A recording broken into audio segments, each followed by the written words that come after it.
we will, and I think Betsy Ryan. Mhm. And that's it. Hello, everybody. Thanks for letting me join remote. Yeah, thank you. So I mean, we're talking good. So let's go ahead and do roll call. Board. Okay, Thank you. Chair Shrevenick, Here. Vice Chair Dobowski, Here, okay, Board Member Arndt, Here, Board Member Zorns, Board Member Mankey, I'm here for, Board Member Mead, Board Member Perry, alternate Board Member Dodd, and alternate Board Member Evans. present. Okay, we have a quorum.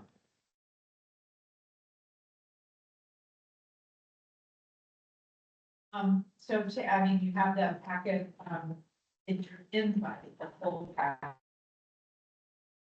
Here in hard copy as well. I'm just realizing to me. And we're not using mics, can they hear us? They have a, Okay, the owl, Yeah. okay, okay. Thank you. So, agenda approval, take a look at the agenda. And, okay.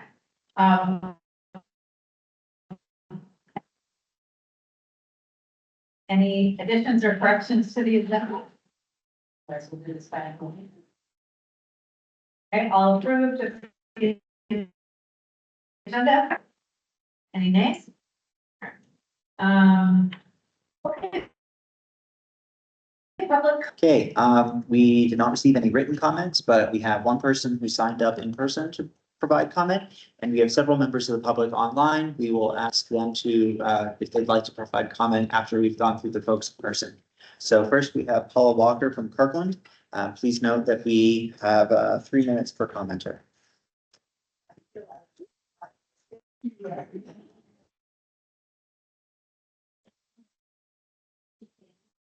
yeah, I'm just wondering if she can get. Here, so I can see everybody's face, no? Yeah. Yeah, Absolutely. Okay. Very good, okay. Okay, so I'm Paula Walker, you know that already. I live in Kirkland and I'm a member of the Senior Center. And I was president of the January NPRSA, which is a mouthful to say, board meeting. And during public comment, there were several concerns that were brought up by some of the NSC members. I noticed that number 6A and B on tonight's agenda are dealing with NSC interaction.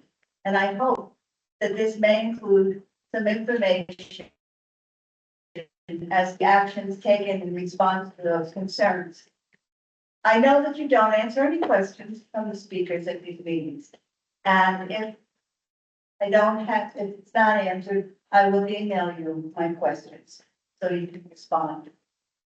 Specifically, I am referring to, and I quote from the minutes of January 16th, that alternate board member Don, who is here tonight, requested an executive session at a future meeting where the board might discuss with its legal counsel what options the NPRSA board has to address the concerns raised by members of the public during the public comment.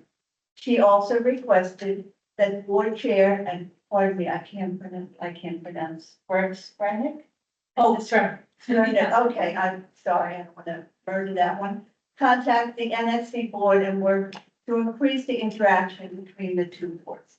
And it was even mentioned, I believe, that maybe a NPRSA board member would sit at an NSC board meeting so that they would be well versed in what was happening. And according to the minutes, future meetings will place with the legal counsel and a joint meeting with the NSC board in March. Good to hear a follow-up on what happened during that time. So thank you for your time. Thank you. And you up? Okay, great, great. That's why I'm here. Okay, anyone online who would like to provide comment? Please call on you. When we do that, please state your name and city of residence for the minute.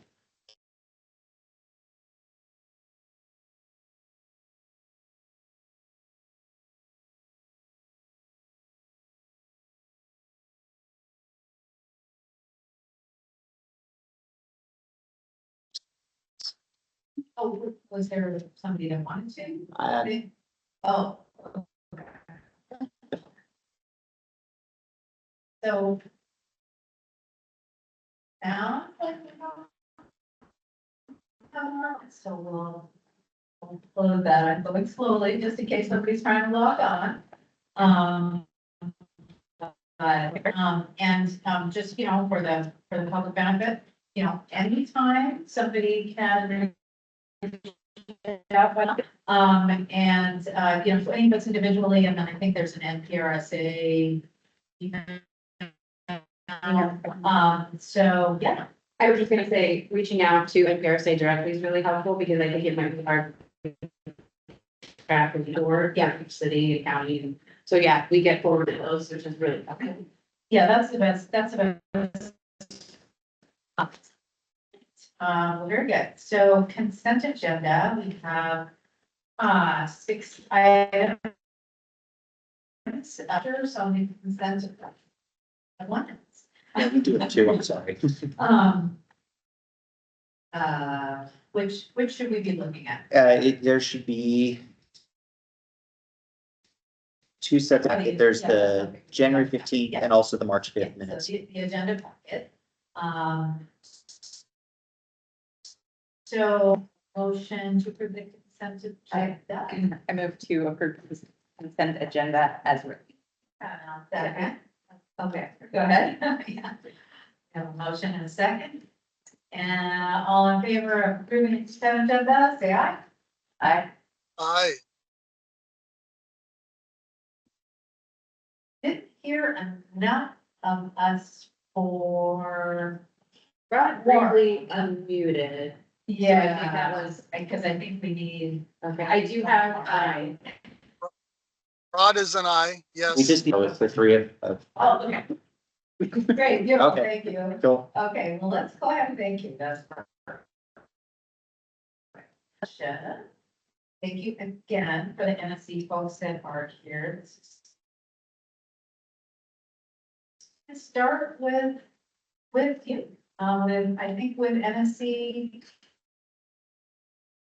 I'm looking for Christina and Becky here. We're starting with. Yes, I updates believe, from- yeah. I have an update. Very good. Looking at some notes, trying to keep up with all the updates. But first of all, I just want to thank the NPRSA for this meeting and allowing us to give you some updates. I know that I was in the last meeting and there was some very serious concerns that were brought up. And I just want to let you know that we've taken those very serious and we've done our due diligence in investigating and addressing those concerns. But just to give you some context, on this slide, there's a map of the areas where NSC serves our community. So there's Fossil, Woodville, Kenmore, Mill Creek. So it's a wide range of what we serve. Based on our area that we serve, looking at our finances and where we made some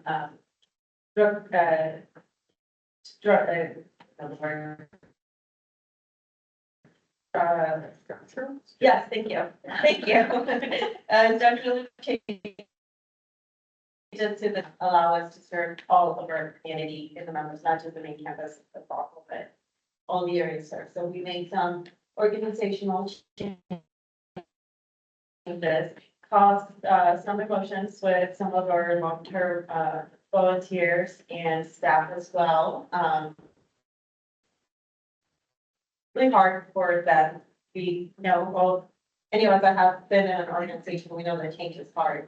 And it was hard for us as it was for them, but the change was very necessary in order to move forward where we need to go as an organization.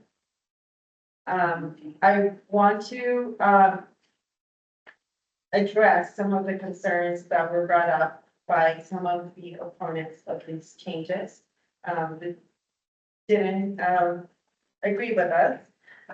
There were some questions raised in regards to management, the board, horticulture, financial management, and our fundraising. And I just want to let you know that, like, we have investigated that, and there is absolutely nothing we have found that raises any concerns when it comes to misconduct or mismanagement of any of the funds. But we did find some areas of improvement as an organization and as a board. There's always room for improvement, and we're addressing those. Communication was a big one, making sure we're all as an organization know where we're heading and addressing those concerns. But nothing outside of that we found. We have responded to a lot of the concerns that were brought up personally. As a board, I personally wrote a letter with our last investigation that we did at the end of the year. And I hope everyone got a copy of the NPRSA Board and the results of that, addressing more so our results from that investigation. Thank you. A little bit about our finances and where some of this concern might have been raised is during COVID, NSC got a lot of financial support that came into the organization, grants and other government support, which was great during COVID. So we were able to keep the doors running and support our community during those times. After COVID, and all those grants went away, had to reopen, and there was personal capital coming in. So we had to take a dip and reassess. So we're just in the able to keep going. And for the past 18 months, we've been making progress. We're definitely not growing as fast as we would like to, but we're definitely heading toward the right direction. And that's what we've seen in the last 18 months when it comes to our fundraising and a lot of the grants doing. So we're definitely heading to the right place. And with the recent organization changes, we know we're heading and they're going to help so we can keep our doors open and keep serving all of our community. Yeah. During 2024, we definitely had plenty of challenges, but we also had a great growth as an organization. We just finished, I believe, our audit that's been done today, so processing, so that's going to be coming out soon for the last year, so we're waiting for that.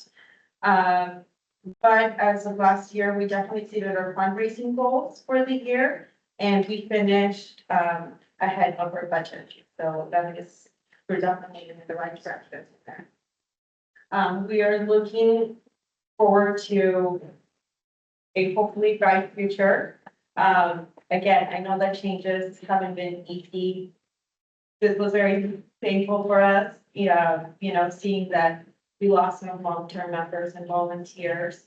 But these are the changes we need to make in order to be able to move as an organization and keep serving everyone, not just right now, but in the future. So I do also want to thank all of the members and volunteers that have supported us through these changes. I know it's not easy, we're still growing and learning, but appreciate the support that we've received as well. And everyone that has been adapting to all these challenges. So, thank you. Thank you. I really appreciate the update. And some of this is just my unfamiliarity with your board's processes, but specifically with the investigations, I know more than just our one public comment are interested in, how did they access the results of those? So they, the last one that we did, that was an independent survey. It's a letter, did we attach a letter to the slide? Letter right there? No, okay. The letter was sent to everyone, who's joined. Not only about the summary of the findings, but there was also a link about the third party who conducted the survey coming from their own report, so it was in there. So folks could reach out to the senior center to, if they need help finding it. Yes, yeah, and everyone should appreciate, everyone that is subscribed to North Shore and we get our monthly letter who's on the email list, will get it. So if they're a member, which Yeah. most of us are, you automatically get the opportunity to do that. That's one thing to make sure everyone's updated, information, the day-to-day information. Yeah, everyone's got a copy. But yeah, if not, you can reach out to the board and I'm more than happy to forward you a copy of that letter. I could just add that one, we do send out newsletters, so the newsletter did have, the newsletter would go to the members as well as to the volunteers and to the staff. So we have different newsletters for different areas. That makes sense. And you're competing in a very high attention market, really get to. Yes, and surprisingly, people are very responsive to email. I'm not sure, but I think it's just the, right now, our main way of communicating with everyone. So I know a lot of our members look out for that. Email every month because that's where we get all the things, all the updates. So definitely people will get it if they're informed. Thank you, I appreciate that. Yes. So I appreciate the overview of not only your programs and your services, but your financial outlook. And it's good to see that you guys are trending in the right direction and that you've hit your financial fundraising goals for 2024. Do you feel like this is a momentum that is, you're able to continue forward as you're growing in membership and programs and all of these things? Do you have a plan to continue that growth? Yes, absolutely. I think 2024 got overshadowed by a lot of the concerns, which they're valid. But we've actually been growing. We have a lot of support in the community. We're growing in members, not only our current members, but new members coming in. This year, you know, as a board, we're trying to keep it simple and focused on our main fundraising events that have worked, and we're trying to grow those. We're for the last year and really improve and grow in that, versus kind of overtake too much in today's environment. We're competing with a lot of things, right? And asking for money is definitely a challenge for everyone this year, no matter what kind of organization you are. So we're just sticking to what worked last year and the big, but yes, we're seeing our numbers grow every month. Thank you. And just maybe you don't know this off the top of your head, but as the general outlook, the senior center, I know, receives funding from a lot of different sources. What percentage of your funding is from donations, from fundraising versus kind of grants and ongoing funds that you receive from both city, county, state, federal funds? Yeah, names So I could say that because I'm the treasurer for the Northshore Senior Center here. And what we have is that a majority portion is definitely through grants. But I would say 60% would be mainly on the grants, I think, which it covers, and then the rest is on programs and services that we do offer, donations and all the other fundraising and all that we do, and like separate fundraisings that we end up doing throughout the year. Fundraising and membership. Correct, fundraising, membership, programs. So because we offer all these programs, then we look at from programs as well. Very helpful to figure out just generally how big of a piece of the pie that is.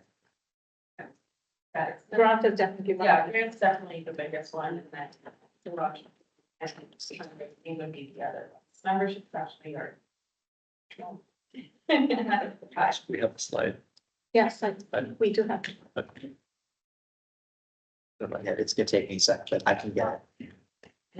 Well, I appreciate the presentation and monthly, and so, I mean, this is really fantastic to see the growth and, yeah, so I'm excited about the number.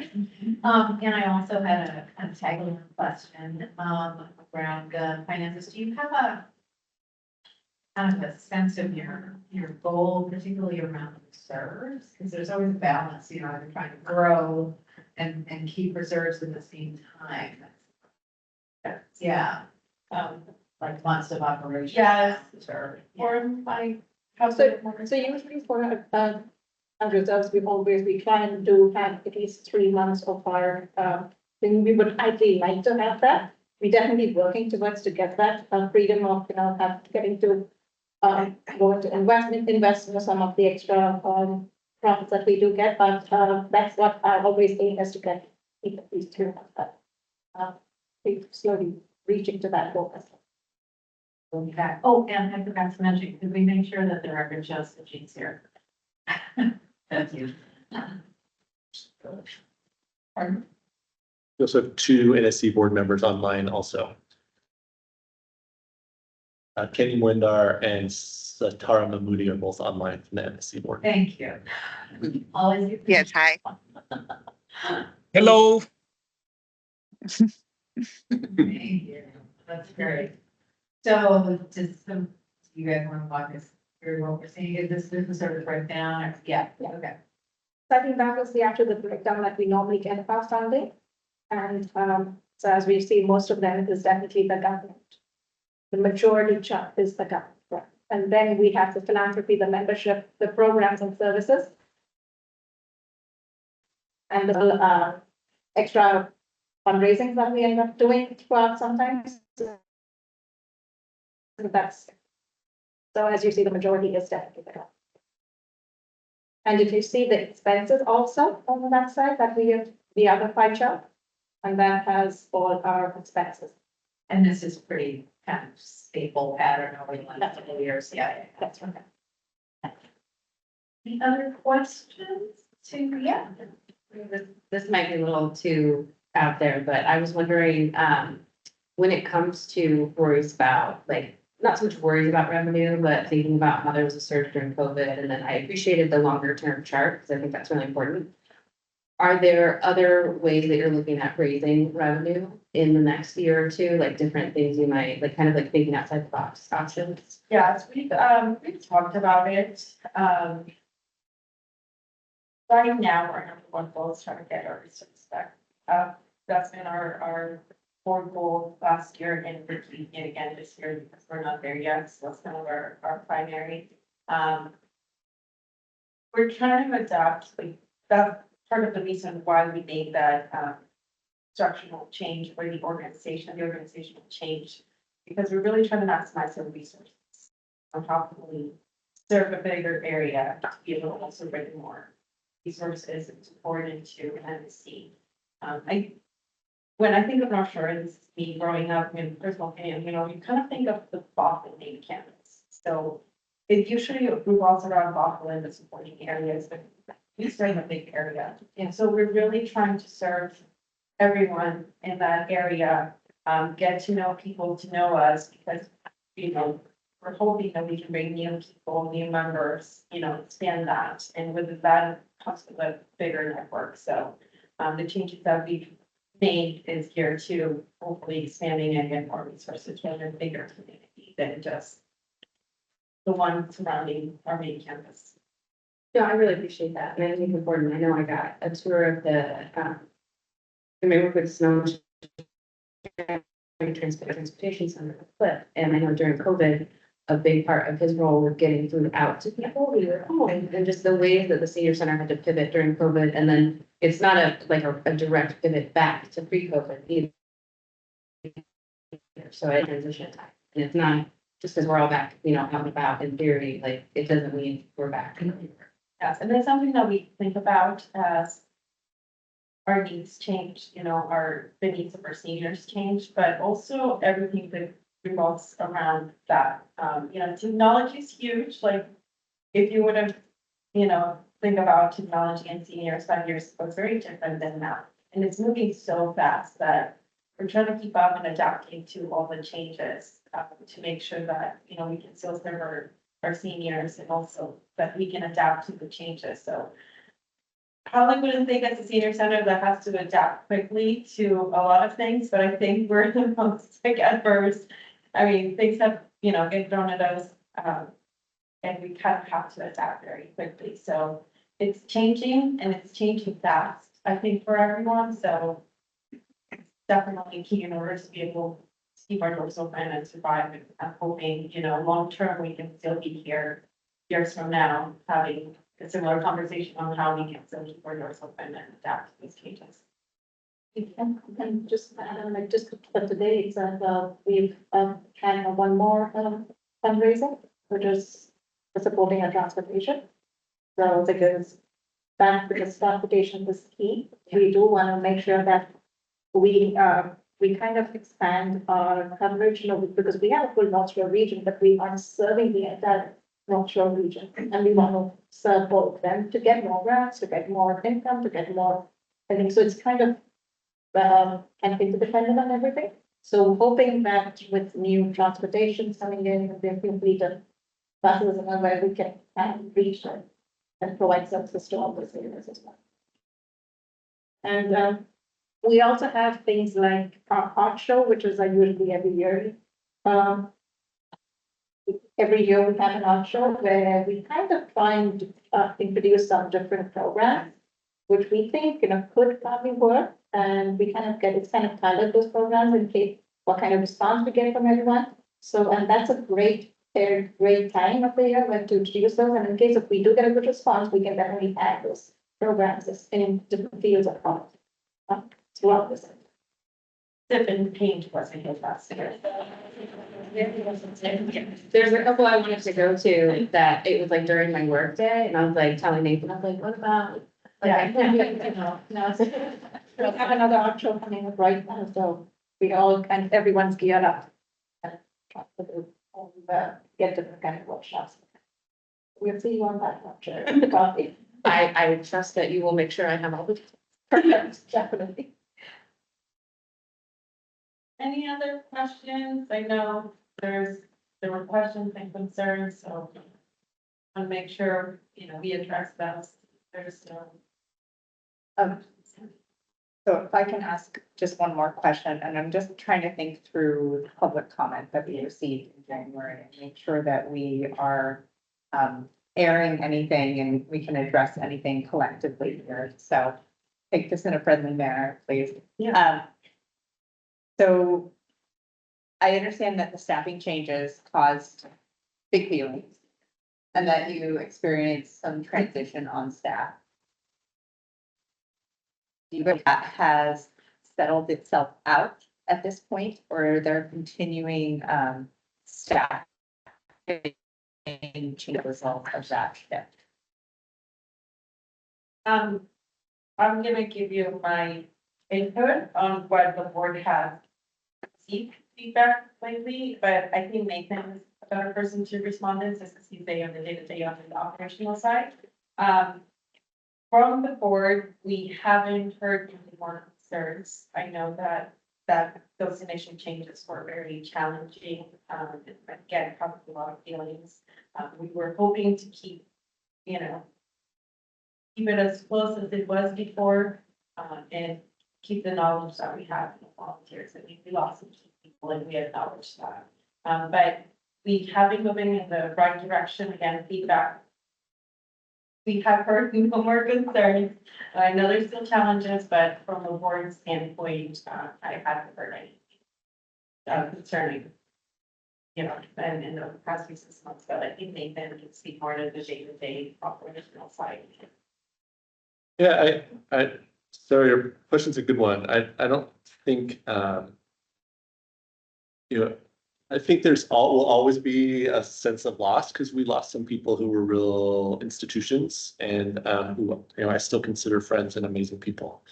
At the same time, there's a little bit of a silver lining because we have some real kind of new people energy going on at the senior center now. We filled a few key staff positions with some folks who are just, you know, going on all pistons and to get some great work done. There's been an influx of new volunteers who are really super energetic and doing good things. We opened registration for spring yesterday and they decorated the place. They had just set some records on the number of registrations we've had. We rolled out some new procedures that we tried out. We piloted online registration for the first time and it worked. So like today, there's definitely I mean, it was absolutely like what's going on. But I mean, today everyone's like really, you could feel it in the air. There's a real set of bridges open, like the sun came out, like things are on the right track. And people are showing up in record numbers still, so. The thing I'm probably worth mentioning that I don't know if you don't know this, the board dynamic is pretty new, so at least half the people the state almost brand new, like I'm new, we're all new, so the board dynamic has also changed. They're good, I don't know, but that's also different, so there's fresh blood on the board basis. And ideas of the board as a whole, sort of unified, and definitely interested in hearing the community address and plans to address the concerns and making things better, so yeah. So that dynamic. Well, thank you. That was a terrific overview. Really appreciate it. Let's dive into our next topic, joint board interactions. And, oh my goodness, got to this quicker. Can you give us a page number You here? have, in your packet that I have the 3 slides printed out for you all, so you can also make notes easily. It is slide 14. 7:42. We also have a print.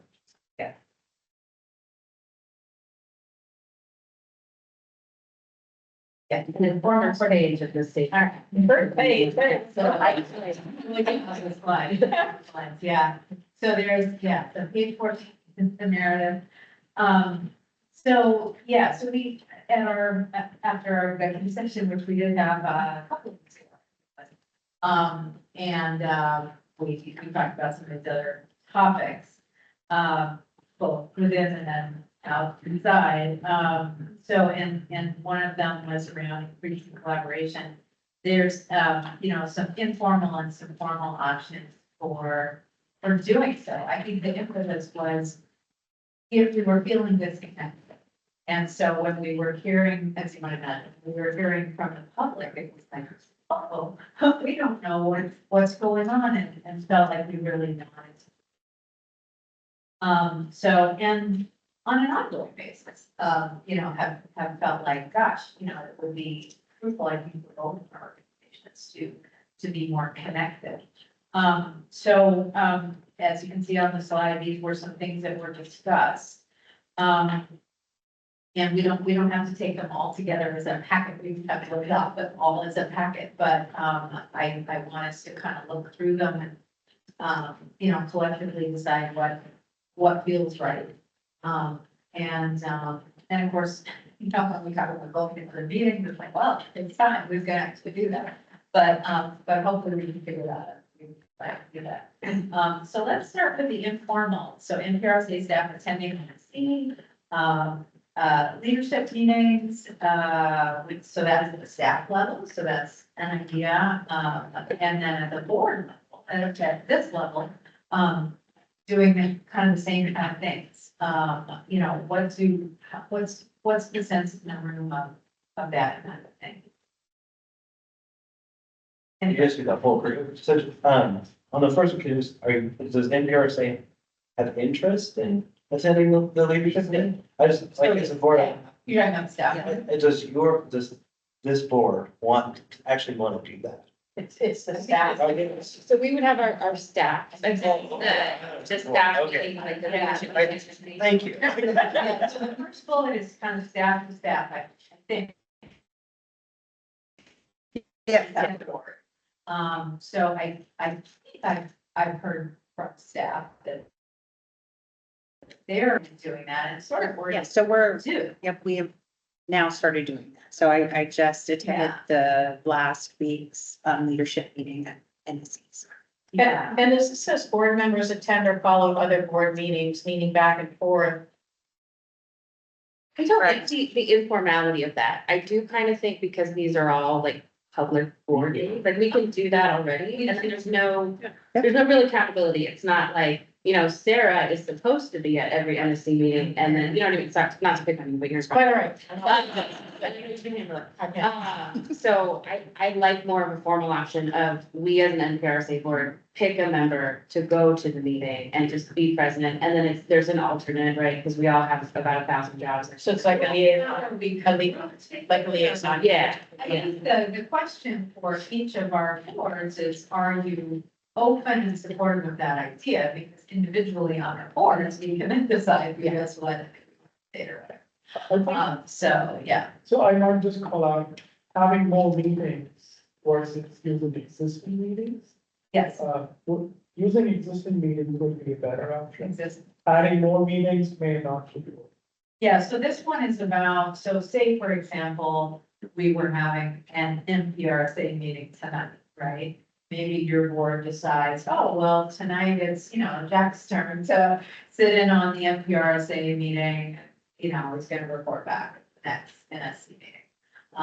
You know, maybe you're having a meeting next week and it's Sabrina's turn to, you know, sit in on it, you know, vice versa. So is there an openness to, I mean, obviously we would be voting for it, but unless we decide that. But, you know, to having somebody from each other's boards at a meeting. I mean, we can already do that, but this might become more regular, I guess. And I like your idea of appointing somebody and having an alternate, because there's something very disjointed about one person hearing one strand, somebody else coming in with a different strand, somebody else hears this other thing next Wednesday. So it's very hard to maintain the consistency and the nuances and understanding on multiple levels when you have different people from different frames of reference going to the different meetings. So I would just, for us, I would encourage, you know, NSC doing whatever they choose or not choose, but if we were to participate, that we would have somebody that we would appoint as that person. Which we can talk about in our meeting, how we want to do that, We right? can, I still wanted to raise it and make sure that I put what I'm thinking out on the table, right? Yeah. So it sounds like, I mean, I'm not hearing, I just have I'm gonna clarify it a little bit, but how, and sorry, I'm kind of just trying to understand, but how would that be different than when we're doing that? Speak to me, geez, what we're doing now, because doesn't Nathan come to your meeting? so that's a really good question. So Nathan is our equivalent to Christina Beckley, staff, right? So I don't think normally see anybody from the board in our meetings. But, yeah. Well, then Yeah, that's the levy, which I got is on the. Yeah. Agenda. The increased collaboration is probably required. Yeah. So, We would love to have somebody from the NSC board, yeah, you know, as either a regular person or, you know, it would be great. In my opinion, I don't know if I speak for everybody, but yeah.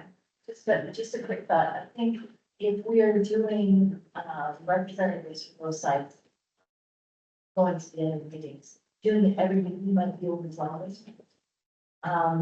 But for something like, voting on our voting, Yeah, more intensive collaborative work. And then either 2 or 3 times a year, you have an appointment person who goes and so it would be an agenda dependent. or quarterly, but not make it every time there's meetings, you know, somebody from the other group has got to be there. I think it could be really just that. NPRSA meets once a month, if that. How often does Right. NSC meet? We, Your board. as the board, we meet once a month. Yeah. I'm not have some additional meetings in between, so, yeah, that would be my concern too, it's just like too many meetings, I know this year we're gonna be. And if we wrote. I guess sometimes it's overwhelming, yeah. Yeah. It'd have to be like once every 6 months for us, right? Yeah, so Yeah. I think it'll each board lot, I would not expect that person to volunteer necessarily. I think for me, the impetus behind it is really our board was just caught by surprise with some of the stuff we were hearing in public comment, and it's hard to keep a pulse when we both want to have a better idea of what's happening on both sides, right? Because we manage such different parts of the senior center as a whole, but also I don't want to put I'm here in a position of trying to like explain the politics to us that might be underneath the discussion. I report back on like what specifically was decided versus like, here were the weird vibes. Like that's really hard to put councils, we never try to do that. So that's kind of my thought behind just increasing, like, just having someone there, just to go, and also it's good for the levy. And if we, and this could be like a trial year is the other thing, like we do have this potential levy coming up. Actually things are great, like it's sunshine and rainbows, you know, and that's kind of, I have a lot of curiosity. And you might end up still being volunteer to do it because if I know, I might do it, but yeah. No, absolutely. And just to be clear, and correct me if anyone has been longer, but this was kind of a very rare situation, even for. Thankfully, yeah. No, I hope this is, you know, we can move past this, but this was even very strange. Our new board members, I don't know how many times I'm like, this never happens, right? And it happened, so, I'm hoping that we won't see that again, we're working on our communication as an organization, which hopefully is easier for everyone and what, you know, NSC is doing, so that's definitely our goal this year, to make things simple and clear, like that's what we're focusing this year, and hopefully we can keep that going. I think we're all like, you know, we don't want to open this year, and as a board, we're trying to be more engaged, especially the levy process. We're trying to, you know, update and have a full conversation. I feel like we're already doing that even by having this meeting. And personally, I appreciate putting faces, you know, to the board. And now I know if I have a question, I can reach out. And vice versa, please feel free to reach out if you have any questions. I know we had some ongoing discussions. You know, happy to address it. So I feel like we're gonna be in communication a lot this year, after this year, it might change. No, I have a concern, which is, strictly liability. Because Nathan's awesome. Hello. The board's liable. So his presence doesn't dissolve that, doesn't dissolve that, help us meet our goals.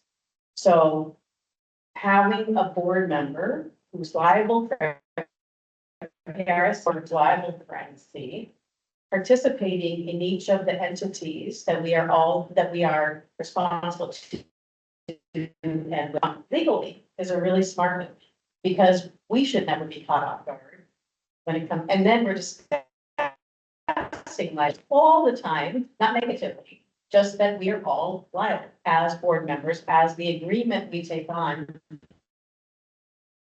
And casualness of it is uncomfortable to me. And having something structured, going conversation, just make it so we don't have to talk about it. Just have a structure that puts basic, and we can all get along well. We can all have those great conversations. It can be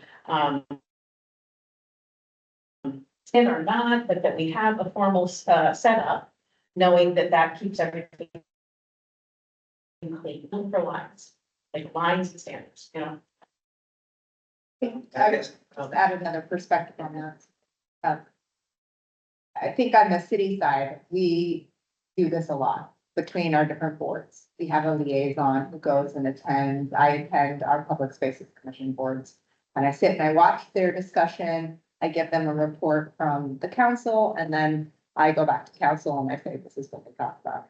And it's just a really handy way of maintaining more lines of communication. And I think for me, given the levy coming up this year, and given the public outcry that we had in the past, we need those lines of communication. We need them to be open and clear and flowing both ways so that we're all working towards the same goals, which I know we all share the same goals. So it's just, I think, not just through Nathan, but between the boards. Is there, having an NPRSA person attend, whether it's this informal way or the non-voting board member, which that's obviously yet, but I mean, is there an okayness about that? I know that it's Public meetings, right? So, yeah. of course, right? There's no reason. That's kind of, Jack and I are kind of thinking the same way. Yeah, okay, Basically, just in this discussion, I'm trying to see what is the next change. They are, what we today have public meetings. People can attend. I think what I'm hearing here is there is a need for engagement and communication. Those are the two Yeah. new things that I. Public transparency and visibility that the leaders are engaging with each other because there's a breach of public trust in that, whether right or not, there was that sense of a breach of public trust that brought this are responding to that. And so that's a third thing. I understand. From a perspective, and each individual person has their own level of perspective. But as leaders, we have an obligation, right, to recognize the steps ourselves to take care of that public trust. In King County, we have to do that all the time. Nobody likes King County, we have to do that all the time. Totally agree. yes, and that's what, And maybe the the communication yeah. and engagement, once we establish that, that basically has a consequence, it will create trust. That's Right. what I heard. Right, exactly, exactly. I just want to, because, and I appreciate your comments, but I want to make sure I understand where you're, so help you. If, the public's coming here and they're upset about the CEO of the NSC, who reports to the NSC board. Right. Is making a more formal engagement, actually introducing more liability to this board than solving? I would think, Why? like, let the NSC board deal with that and keep you in the loop for sure, but formalizing it actually pulls you guys deeper into it in a way that I don't know is advantageous to the board. We could be liable either. Yeah, we're liable. You So think- that's, For the performance of our CP. so I want to say something that we lease the building to NSC and this is shaped by my own experience working in tech for at least 20 years now. And before I was doing that, or I didn't know that one was doing that, isn't really an excuse if you don't have good procedures in place. So we're very lucky that there was an investigation. There wasn't a crisis that you guys had to address. But if we don't then take steps to say, okay, what if there had been something going on that needs to be addressed? And we didn't have a pulse on that? Then it's like, oh, we didn't do it. Like, so we're looking at this not as a response to anything about Nathan or a response to anyone on the board. It's more about, we want to be able to openly go to all of our constituents, which overlap with the whole NSC service area, minus the brief, and say that we have a pulse on what's going on. And then also hopefully help collaborate. I think it will aid things like the levy in a good way, but I think it also gives us like, I know when, and this has been in the news this week, there are places where someone's like, oh, I didn't know that person that way, but you were their boss or you were their associate. And it's kind of like when we're elected to do this representation, I think we're seeing this as an extension of making sure that good things are happening in the building that we lease to the NSC.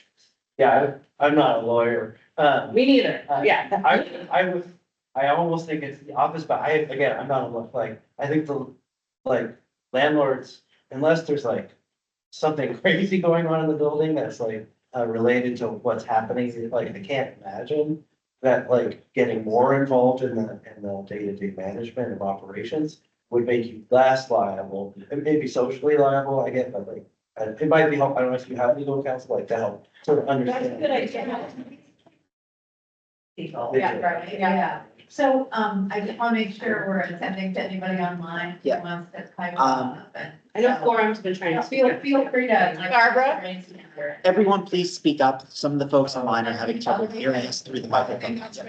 Yes. We actually can't. That's all the longer the cable is. People employed in King County, and, their only job is to go to the city council meetings.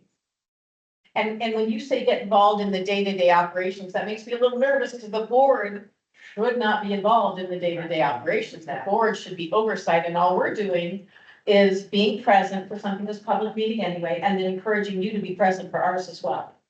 So there's more mutuality in that experience of understanding where we all are, in the highest interest of efficiency and effectiveness, not a big brother thing, not a thing of we're getting involved in it, but a thing of understanding actually what's happening. So I have 10 cities and 2 towns. I can't be at all of them. Having somebody say, this is what just happened on this thing. And then I would actually call and say, was there a thing to that thing? And they'll say, well, yeah, a little thing, and this was the thing. And that just helps me understand the nuances I need to negotiate. I have no control. I'm not the boss of anybody, right? But I am working with them. And so I want to understand the subtleties and the nuances and also the agenda. It's that. Yeah. And they're public meetings, so okay. Right. Well, sitting here versus in When here. you to the formal options, I mean, I heard on the first bullet, no net gain in meetings. Which I think is a laudable role. So using our existing meeting time, trying to have joint meetings when we can. The second one is Can I ask a question about that? Sorry. Yeah, Because if we start going to each other's meetings, that is additional meeting. So is the proposal to have NPRSA attend the NSC board meetings? Or like,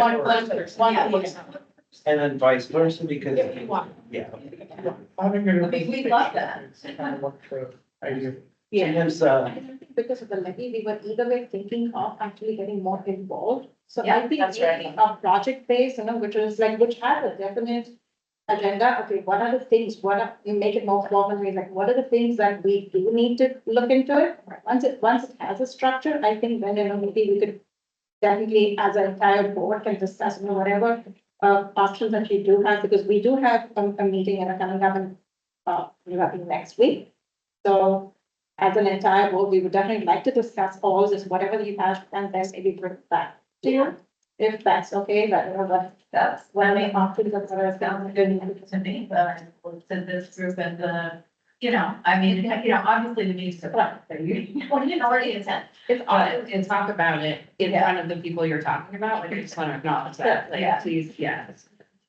No, definitely, because I think most of the things that we did receive, and I think one of the reasons why, the thought of having, people coming in to the meeting was actually mainly more on a day-to-day basis, what's going on, and few things were actually kind of even rumors, because we don't know if everything actually was happening, because we kind of did all the research and we went back to auditors and everyone, like they are the people who are more kind of experienced in all this, and they have a degree and everything, where they can actually certify everything, so when they have confirmed everything, went back and forth. So I think we kind of try to rule out most of the things that, which were there, were raised. So they were mainly more of rumors, and I think that's where the board kind of accepted and we're looking into each and everything in detail. So I think once we kind of get to know what you are kind of interested in looking in, and once we have a set agenda, a set structure, then maybe as an entire board, we would definitely like to consider all these options that you have. And sir, I get the liability piece of it as an insurance. I am, like, that is my number one concern. And when we hear something that is not right, that isn't personally right, that's a question as a board, no one wants, gets to, of course, yeah. That's, trust me, I'm the first person there. So I get that part, and I think we can, figure it out, something that works for both, especially on the liability. We're protecting ourselves, you're protecting yourself, right? We want to protect each other. Right. Again, having a board member, for liability purposes, but Nathan is representing the board and NPRSA to like represents us, so. I don't know, I feel like that, kind of cutting him out. Well, he shouldn't be cut out of board things. He's not it's mutually exclusive. You hired him. So somehow you have like, we have a board chair and we have folks that work here. They're not the same. One governs and one deals with the day-to-day. And there's a higher, yeah. And so we need to make sure that's clean and healthy and clear. It makes me a little nervous, that, Yeah. right? I mean, he'll be there, but it's not the same as having a board member there. It's just not. So just to wrap this piece up for the moment. We've been seeing these for a few weeks. You guys are just seeing them now. I get that. It's awkward. No words. I think it'd be helpful if you guys communicate with us or our staff about, after your meeting, about how you're thinking about these options. I know our board was interested in all of them to some extent, memorandum of understanding, I think it's been, last ditch if we can't get to where we're comfortable, but yeah. Sorry, Chair. Yeah. But from my perspective, I just want to throw in that I think the memorandum of understanding is the most crucial one. Regardless of whether or not we have a liaison. So when we were, the NPRSA was getting some of these public comments and we were going back and talking about, okay, what is our relationship between NSC and the NPRSA? And it is all based on our lease agreement. And I think, in my perspective, we have a very different relationship than just a tenant and a landlord. It is a little bit more complicated for a lot of people. We are partners in this in a lot of ways. And in almost all the interactions that I have between agencies and government entities where they're partnering in this way, there is an MOU which spells out exactly what the relationship is between the two entities, what the responsibilities, what the interactions, and I'm not putting any particular, it must look like ABC, but we should spell it out. We should spell it out in writing between the two boards so that it's very clear what our relationship is. And isn't. And isn't, right? And that will help our public. I'm sorry, I was kind of forgetting the context of this. But yeah, thank you for, Could I just step in and say the obvious? Yeah. When we're talking about protecting both entities here, which is great. I'm just gonna state the obvious here, but the goal is we're protecting the public as well. We're protecting their trust, we're protecting their quality of service, we're protecting their dollars that they're putting into what we're doing. So. And both the organization, not just us, but the organizations, right? Yeah, that protection is really like a school. But That's a public part of that too, but I know it's obvious, I just wanted to. no, thank you. Well, and I want to add to, like, formalizing it, it's not, I don't want anyone to think of it as a response to anything specific. So you mentioned the board is fairly new on your side. It's new on our side too. This is my second year. I'm typically an alternate. I'm full on voting today. But I know Councilmember Art is newer to this. Like, I know and I can only speak from my own experience coming in and learning about some of the things that have been raised, that have been trying to be solved for a while. I was like, ooh, and you just want to make sure that we have a really good framework in place, that if we do have to tackle something that feels enormous, we're not starting from that much further behind if something does come up. So that's part of it for me, is just the stuff that I've seen in other boards and commissions that I'm involved with is just not here yet. And I think a lot of that is we think the senior center, it's amazing. What could possibly go wrong?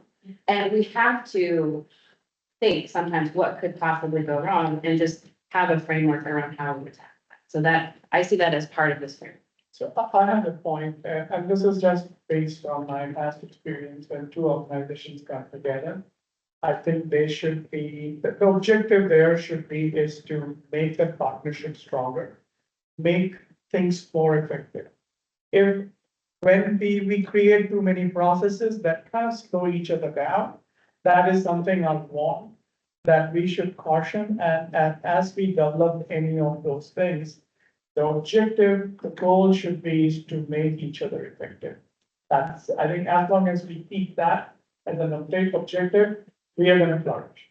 So something to that effect in the memorandum of understanding, so it's very clear what the intention is, what the meta level intention is, and then we keep coming back to that. And I think from a partnership perspective, I'm kind of totally new to this organization as a board member. But I've been in the community for a long time, and the point that I kind of want to make is, any partnership, I mean, so we are all working with the same people. We are kind of working with the same, and we are all going to be, either getting benefited from these partnerships in some way or the other. So it's not like we are working for somebody else, or we are working on different projects. We are actually overlapping in our efforts to what we are doing within the community. I think I need to confess, sort of, I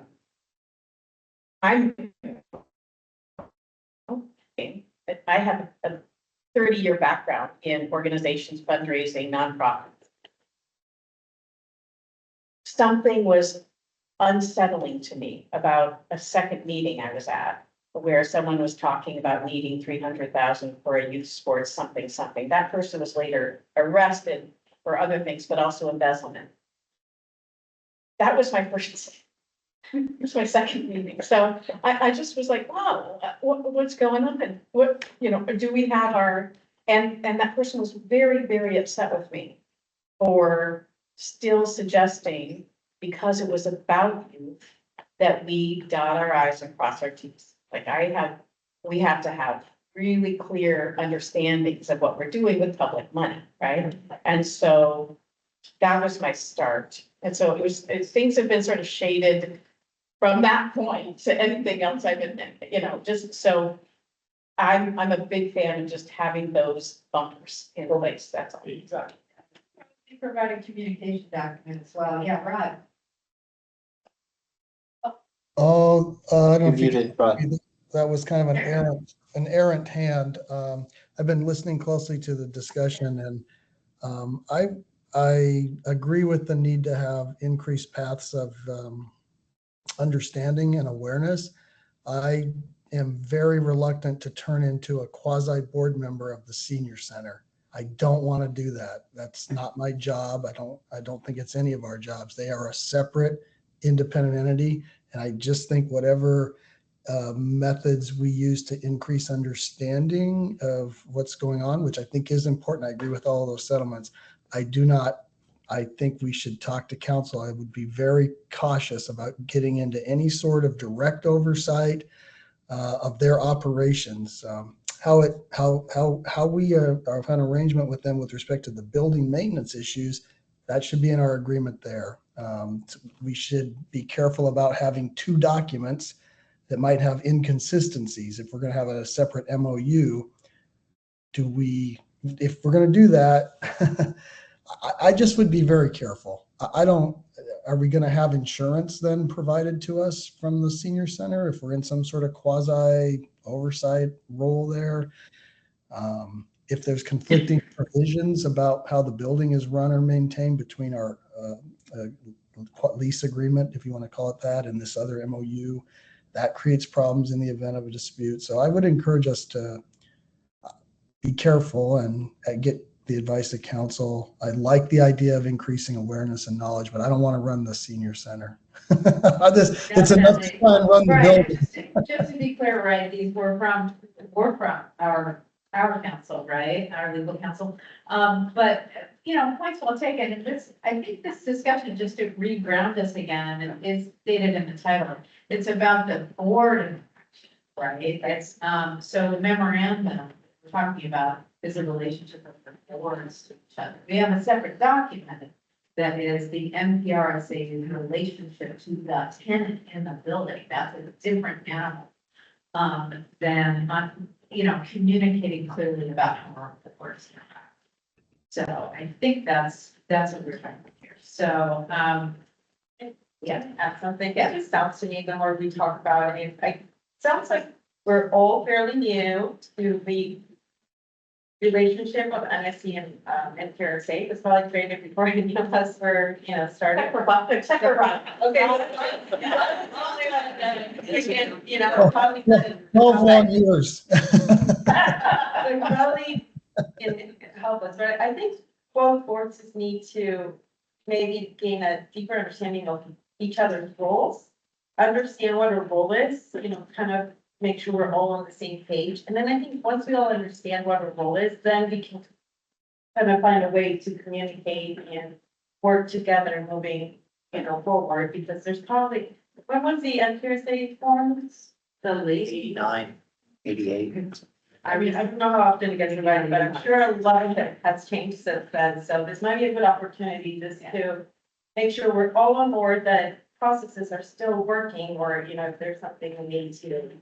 Yeah, well, it does. See, respect to our individual boards. I mean, we're throwing this out there, and we see where the impetus is coming from. So yeah.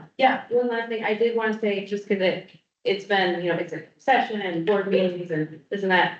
Like you said, these are from our legal counsel. Yeah. And so these are our assistant city manager, deputy city manager rather, who says we need to show all our legal options, which is my favorite phrase. Yeah. And then, it would be non-voting board members, right? We would not be getting up in your votes or anything. We would just be there. So Or that, managing anything or putting ourselves in a position to participate in any of that kind of discussion. It's really just listening, to Rod's point, to your point also, not. If you have any other, I can't tell, this is a new man, Rod. He might not be able to hear you if you speak Um, that way. The audio, as some have commented, is really. Yeah, okay. we wanted to take a, Yeah, normally we Yep. have the. I don't know. we wanted to take a quick break and Well, we're move you guys thinking- closer. Yeah. To the table. Yeah. Good idea. Let's take a two. This is the unusual setup for us here. It does.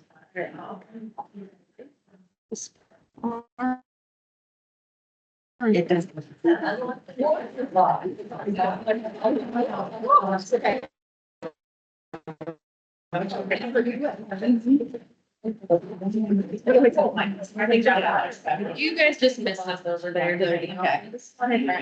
Yeah. But they didn't know. That's fair. Oh. Yeah, I don't very much. Hi. Nice to meet you.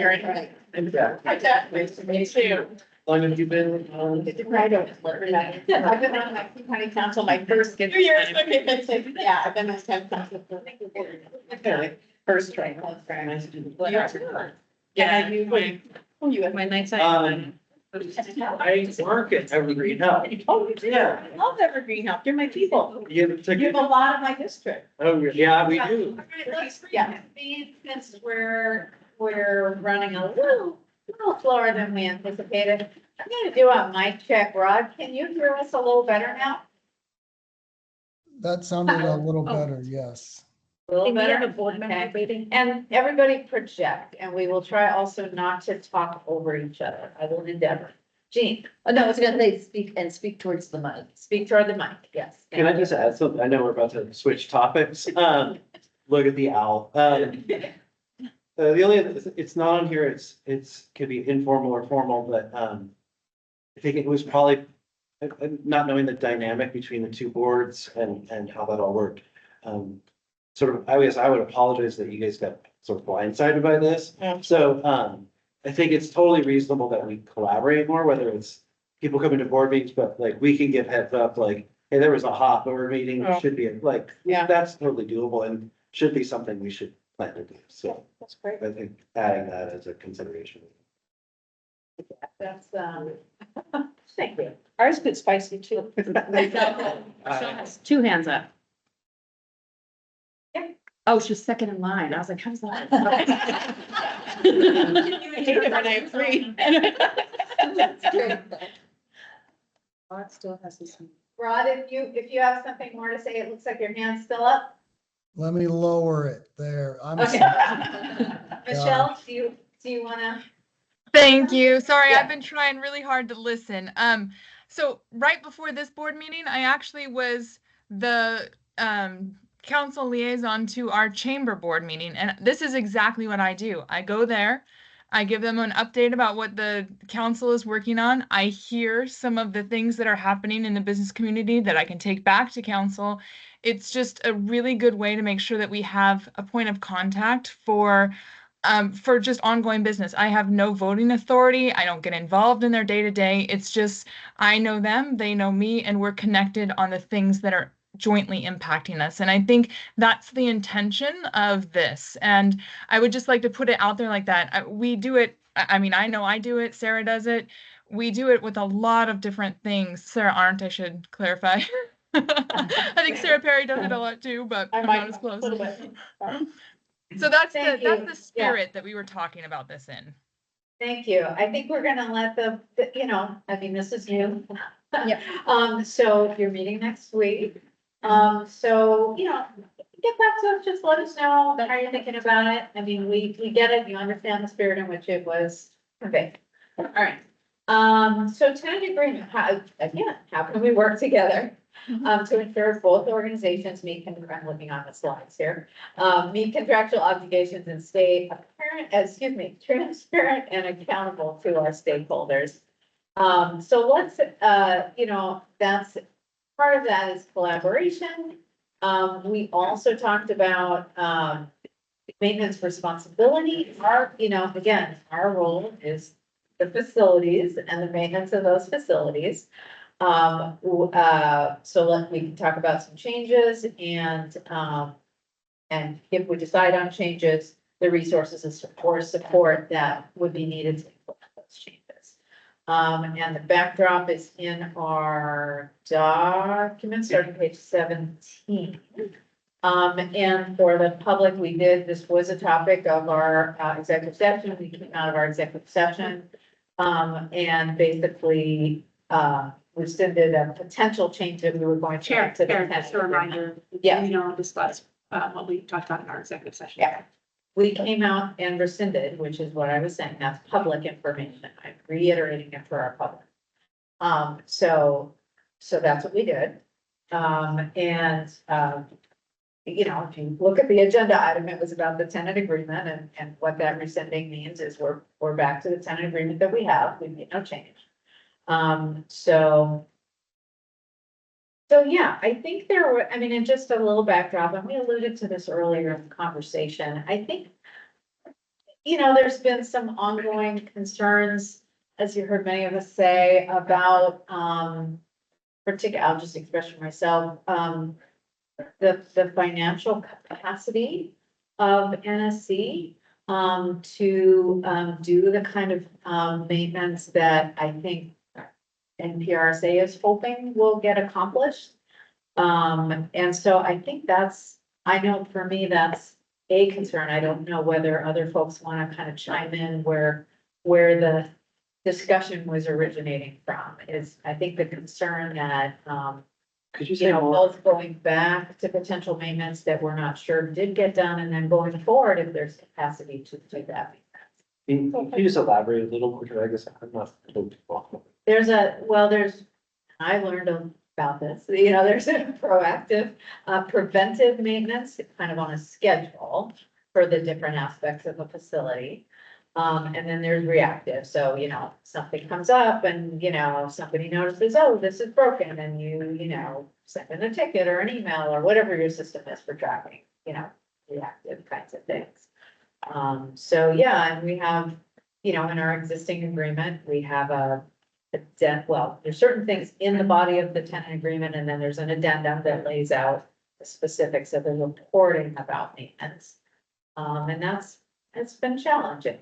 I think it's presented some challenges, is my understanding, so. And I'm vague on it, but there's something about there's preventative maintenance. And then there's actual things that have to do with stuff where we might be cited. And those are concerns if those things aren't addressed. And so I think that's both of the things. Is that right? I think some of it is that the levy was approved with language that we would maintain a specific amount on doing that. And we have to not only do that, right, but also show that it was done and have records of the maintenance and how the money was. We need to get to a place where because someone could go make a public records request and then we have to have those records. Yeah, I just like found it on a website the other day, so, as a new member, I thought, like, there's some website, you could see all the projects and.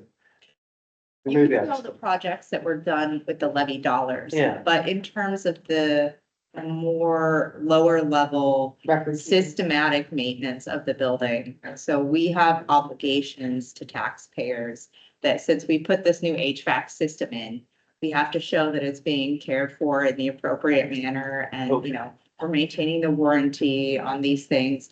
And that is only going to be more true as we move into a new levy with potentially using more taxpayer money to maintain the building.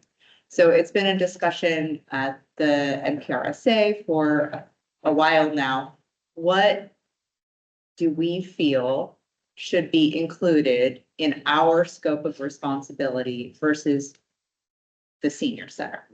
You guys, your main job is to run a senior center, or not necessarily fix elevators.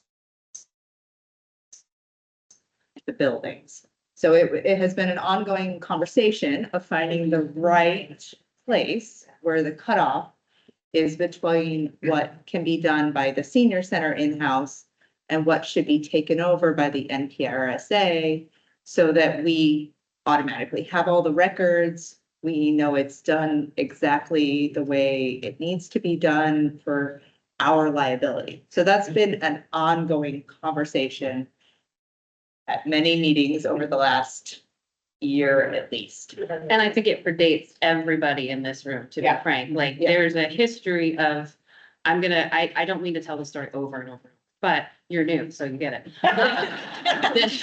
The building envelope was damaged by like plantings too close to it. And it's just, you know, the senior center has an amazing history of volunteerism. We also need to make sure that we don't let volunteerism take over and degrade anything about the building that we have to maintain. And especially because we went to I was a voter the last time this levy was up, just random lady in Bothell. And the messaging that I remember was the senior center needs help, right? These things we haven't been able to dedicate the right funding to it. We need this stuff. So we certainly can't come back in a few years and be like, by the way, again, the building is in dire repair. Like, it's kind of like maintaining. Trust that they vote for the levy. Yeah, so. Right, well,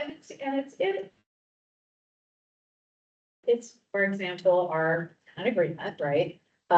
Currently and throughout has put the onus of maintenance on NSC.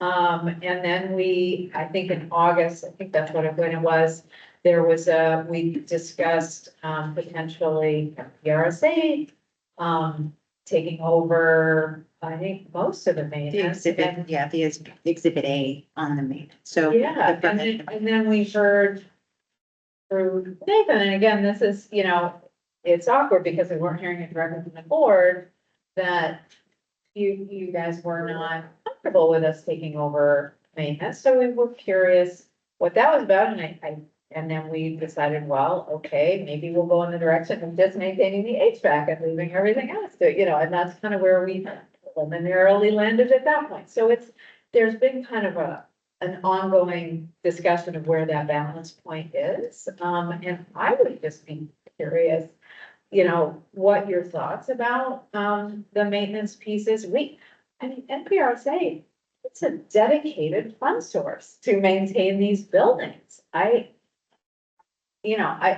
curious,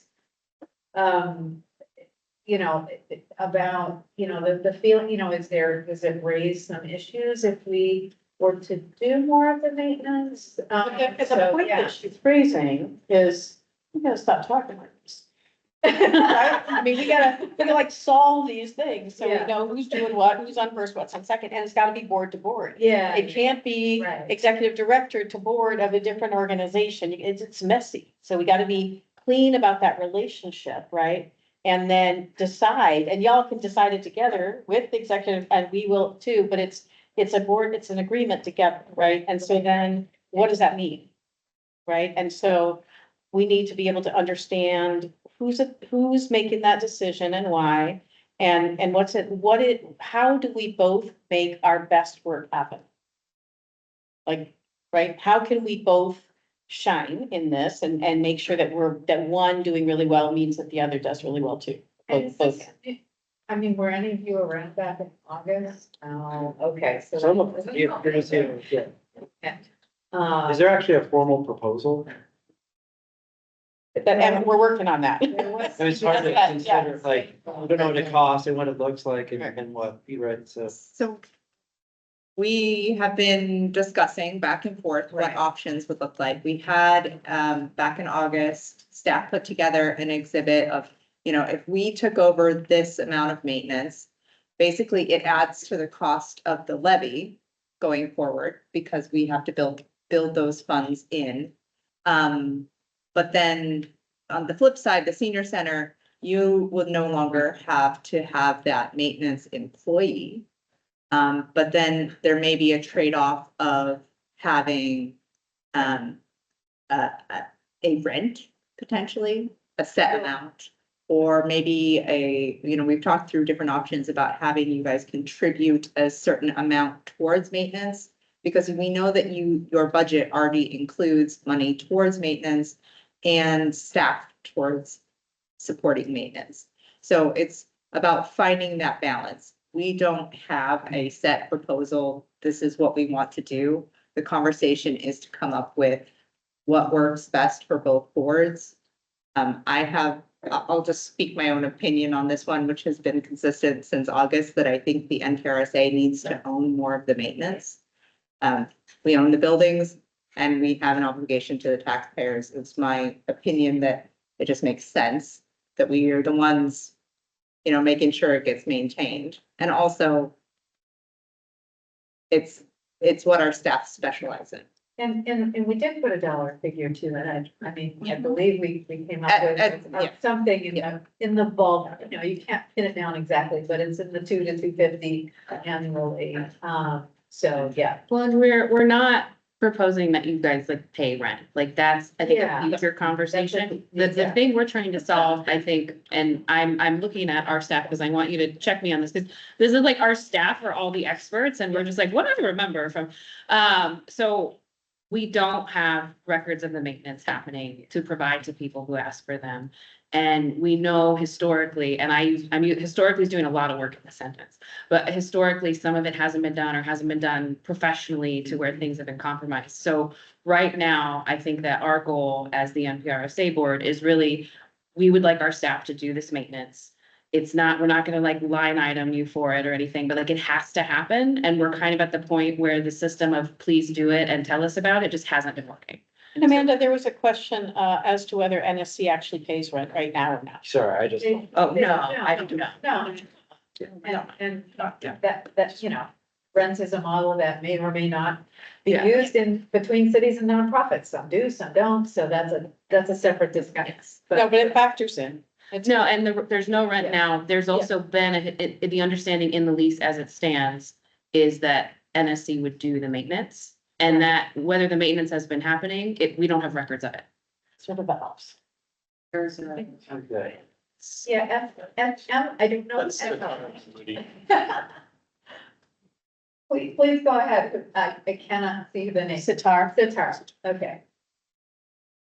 Hi, so I just wanted to make sure I understand. So would the proposal be that there would be a dedicated NPRSA staff member that would be in charge of the maintenance? We already have a staff member. We have our staff who would just make it happen, like schedule it, get bids, all that stuff. Yeah, well, you guys do it and you do it well. Like, We're just not exactly sure what the mechanism would be by which to provide the maintenance services. That's actually something that would need to be worked out in the administrative services ILA between the city of Bothell or whatever city ends up taking on the administrative services and NPRSA, but. Could you hear that in there? No. Yes. Can you She's got her hand up. Stephen? Oh, okay. Yes, I heard. Oh, okay.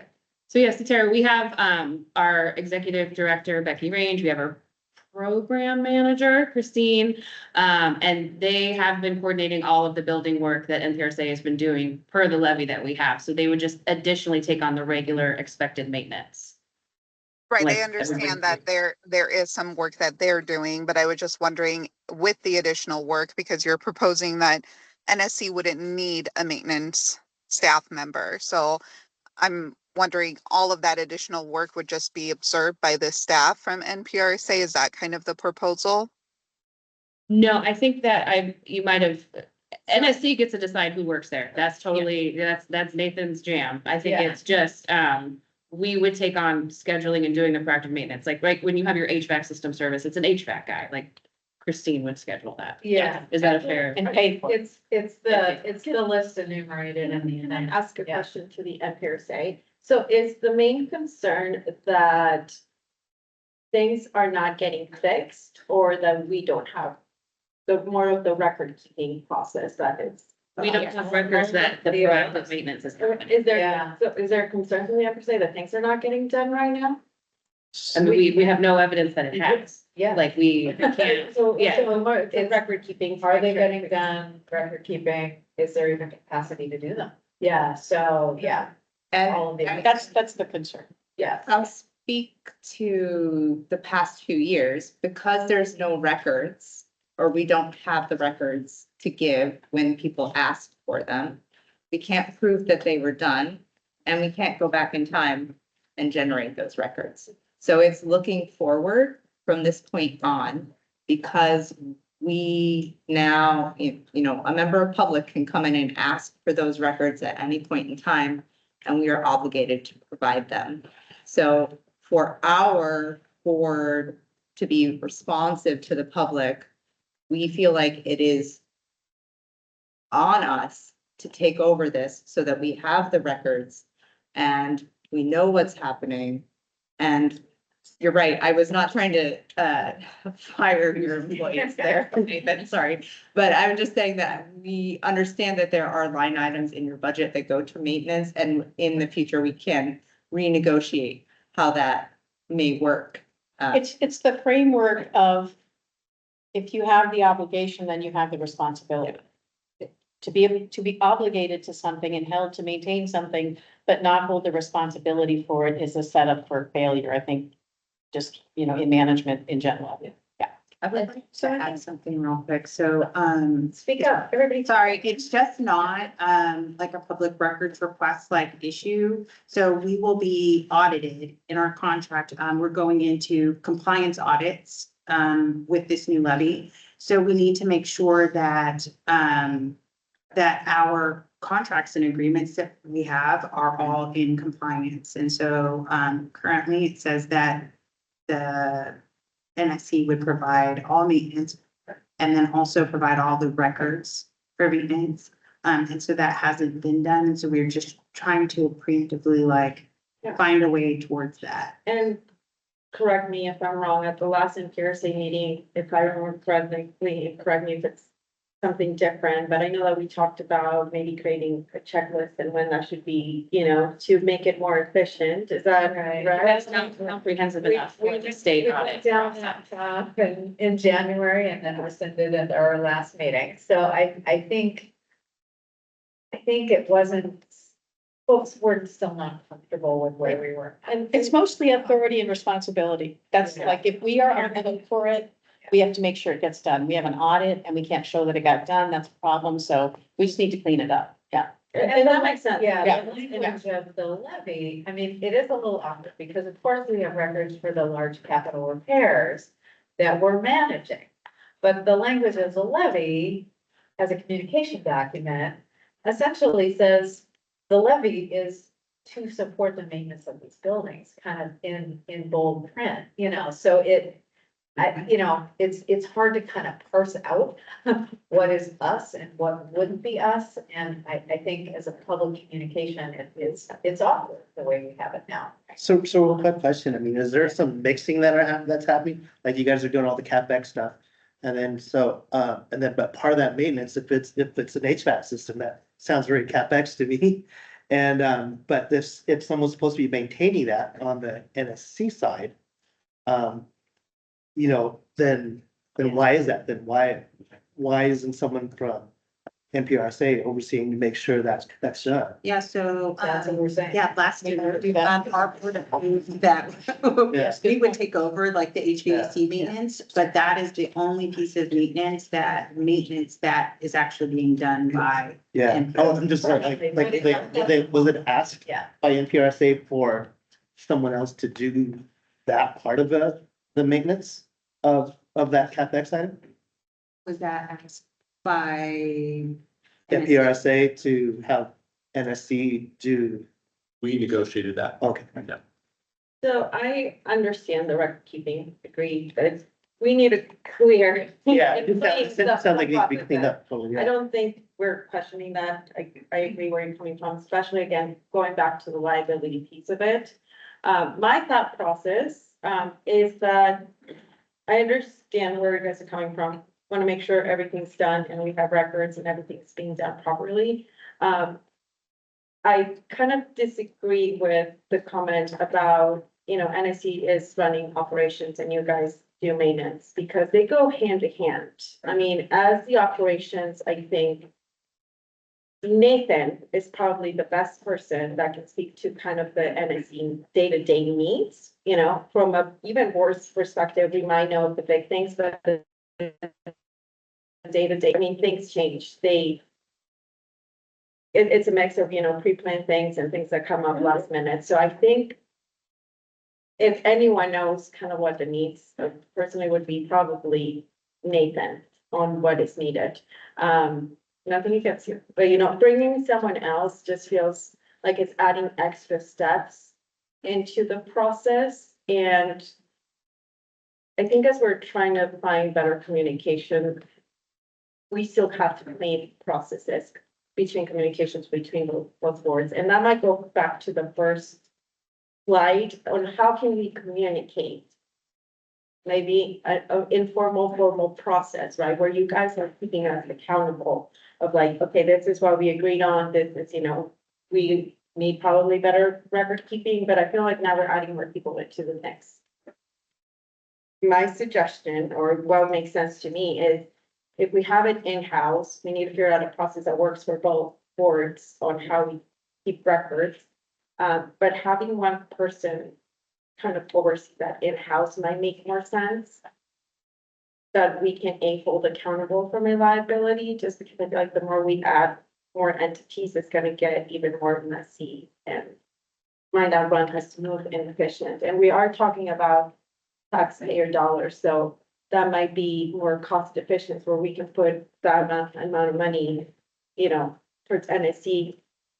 Make better use and put it to something else where we're maximizing those dollar money instead of. I think we're proposing that we would pay for the maintenance. Well, and I also, believe that, and then maybe in the future, we think about rent, years down the road, but I mean. well, that's the world we live in today. Our Yeah. lease lays out the reporting structure of the maintenance that's supposed to be done, and it hasn't been happening. Yeah, So we can't keep doing something that isn't happening.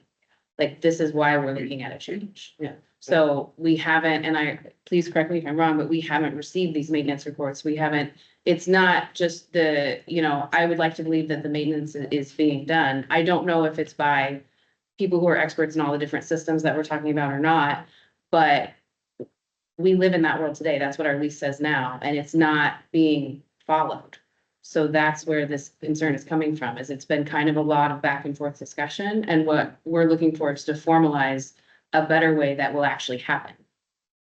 I think it'd be really helpful to get something we can chew on, like some formal, like here's what we're proposing. I'm not even calling if it's everything or certain things. And so there's just a lot. On the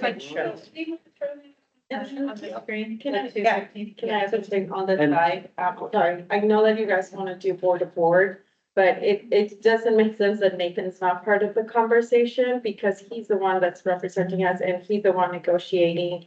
And he's the one that's saying on the day-to-day, so I would like to bring you into the conversation if the boards are okay.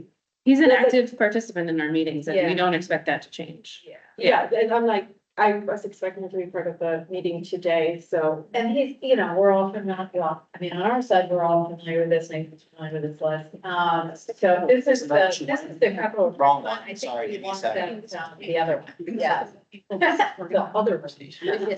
So, but if you get a sense, I mean, but did you see that list? So that's our big scope, you know, $10 million, right? We're talking about the tiny piece, which is the 200. The, That's, you know, so. is it the maintenance on those items, the capital? Some are maintenance on those items, Yeah. yeah, but others is that reactive repair, yeah. And those are all. Sorry, which document do you want us to pull up so that I can make sure? I don't know the name of it, but it's the one that. The preventative the 250,000. Maybe that initial list that y'all had proposed. That we put into practice in December, the streamlined version, the Excel spreadsheet. Or do you want to actually? Just the items that comprise the 215,000. So if we go back to August, when we said HVAC, the list that was trimmed I down mean, just if you HVAC. want to see the reporting structures, we've No, I don't think so. I mean, I think, and I have to leave soon, if any, some people are saying, but, Oh. I lost my train of thought. If you were interested in knowing what are the nature of the items we're talking about, Oh, right? well, I don't think there's any like power struggle over the building, right? Like, but Yeah. I think people are like, the biggest concern is like, what's the most cost effective and efficient way to do this for the seniors? And, it's not really clear like what's the implications. So if it's like, yeah, we're not charging you rent for 5 years, like, I don't know when the lease renews, but like really understanding what the proposal is, I think would help. Well, Let's make it also challenging. at the moment is I think we, oh, that's not there. I'm sorry. That NPRSA would, take over the maintenance. So maybe maintenance is very vague, right? So there is a list, we're getting there, yeah. Okay. I think when we talk about taxpayer dollars, if we get audited and we fail, I like, totally that's a huge thing. Totally get it. Yeah, so I understand the concern. Yeah. I mean, at some level, it is probably less costly for some things to be done by NSC. However, that's because NPRSA is a governmental structure. It is different than a nonprofit. But, you know, we have to also be stewards of making sure that things actually get done at a, Yeah. standard level. Which I So, understand. okay, so here we go. Here we go. Budget for. So these are the kinds of things that we were looking at. Out of that, you know, again, this is a relative to our big capital affairs, this is, modest. So it's, you know, the cleaning and inspecting, you know, all of this stuff. So The numbers at the bottom, I didn't understand. 213 at the bottom, and they can't see the bottom of the slide. It's like 215-ish. There it How many FTEs do we have doing maintenance? Just one? Well, yeah. So we're not spending that much. Well, one This is all person work that can't needs do to be all this performed work. by licensed professionals. This is. We Yeah. outsource This this. is not it. Yeah, Oh. we don't do this in-house. We don't have an So this isn't electrician, even- back, you know, plumber. Yeah. Yeah, you call the guy and then. So basically, I think the big ticket item is usually kind of outsourced, the big ticket, the small ones like plumbing and electric, which is need on a day-to-day basis. I think that's where, even if, I think NPRSA, that's what I'm hearing, the NPRSA, if they want to take that one on. So we would take on this, and then I think what, like, if you're thinking like someone flushes the toilet and the handle falls off. That's NSC would file a ticket and get that fixed, right? But like inspecting the plumbing systems, it's like the overall things that can like, you know. Especially because a lot of this has been replaced or is about to be replaced, like making sure we get the life of those systems out of it. Yeah, so like all the PM stuff is all the PMs and all that. So currently, right now, the way the contract is written is that NSC does all the maintenance. All Full of stop. preventive, reactive, everything. Okay. And has to have all of the records for it to prove that it's all been done preventative and reactive. And then NSC would schedule all of the. Correct. the And audits. in the lease, it also calls out that NSC will provide NPRSA with a plan, maintenance plan annually, a maintenance budget annually. And so those are the things that we're missing. So. And I know we meet How many? next week. Are we able to get? The big ticket items? No, just the small. So for 20, Hold the sheet up. no, for 2024 currently, we have been, we don't have anything except for two monitoring, for the fire alarm system. We have 2 quarters of monitoring. I know that Nathan came in with a Yeah. bunch of records here that I haven't seen yet. And just to preface, 2023 was getting better. We did get a lot of the reporting documents that we needed, but not a lot of maintenance documents. So we're right now talking about half of 2024, I'm sorry, half of 2024, or. we haven't received anything for Exactly. 2024, yeah, except for the 2 for just the fire alarm locker. Right. Actually, no maintenance. And part of the context of that too is we've been talking for several months about changing the way we're doing our records. And so it's not like we're ignoring our requirements here, but we had kind of moved forward with the plan that you all considered in January, and then we're reversing course. So now we're back to the old plan. So we're catching up to that too. Yeah. But if you would, I mean, I think that does he, I mean, if he's given up all the other records, I mean, if you can want to probably give few more, maybe a month or so. Oh, And the some time. due Right. date and the well, we'll get caught up on the records. Yeah. Is it possible to get this, like, we meet next week, so I'm trying to actually understand, like, a formal sort of SOW or terms that we can, I don't really understand what I'm seeing. Yeah, so what we were trying to get from this meeting, and just to be fair to staff, I think they were waiting for direction, general direction from us, and collectively to proceed with, writing up a more formal proposal.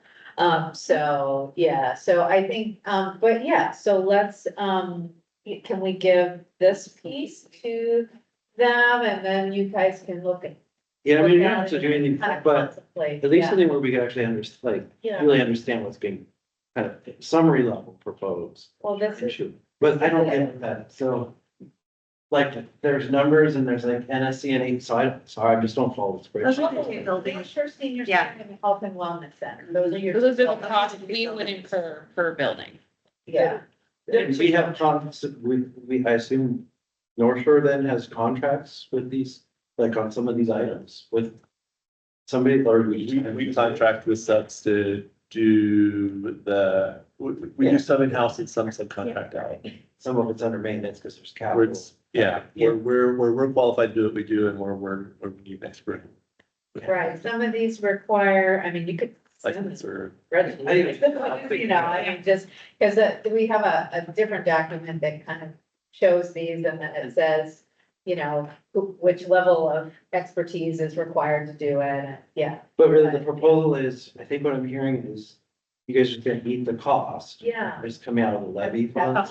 Yeah. Yeah. So, And I think just to clarify, we're talking about this for this moment in our current levy. yes. And then contract. that is then going to inform our discussion for the future levy. Yeah. Because right now, we feel like we can take that over, we can eat the cost from our current levy funds. But if we will then go forward and continue this strategy into the next levy, that will inform the levy rate that we need to charge, which is.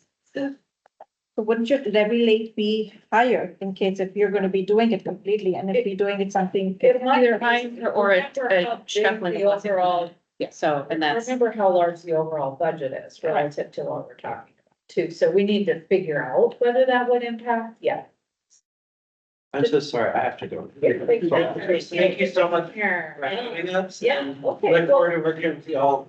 Thank you both for being here. Thank you, so we can, Yeah, one last comment, I don't wanna, we're gonna probably have to go back and forth a little bit with this, but to me, it kind of sounds like what was established in the prior levy, which again, I don't think we were here, they passed it. There was some things that had to be done, record keeping, they didn't get done. Sounds like there's been some talks about how we can have a plan for both parties involved to have a better process. Is that right? Am I understanding that we've been trying to figure it out? What's the best process to go forward? I correct me if I'm wrong, sounds like there has been no formal procedure in place. So therefore, I feel like The we, lease has The the formal lease has been- procedures. Yeah, So what's in the lease Yeah. between NPRSA and Tennessee isn't being followed right now. so there's an actual procedure on like when records have. Yeah. Okay. Yeah. It's in the tenant, is it called an agreement or contract? I think it's called an agreement Contract. technically, but, I think agreement. yeah, I think it might be helpful to, if you could send them Yeah, the current tenant agreement with the addendum. Yep. And because the addendum kind of shows the existing, reporting requirements, right? I mean, you can send them the, you know, what we had briefly considered, but I think that might muddy Yeah. the water. Well, and I'm just trying, again, right, Yeah. kind of on the newer stuff, I'm trying to understand, it, to me, it feels like, okay, this hasn't been working, or it's not working, we need to come up with a solution moving forward, where, like, again, both parties can understand and be held accountable, right, for whatever we're doing, the maintenance, sounds like there hasn't been a formal or a formal plan that can be followed moving forward, so to me, again, as an individual, it just feels like NPRSA saying, well, we're just gonna take it over.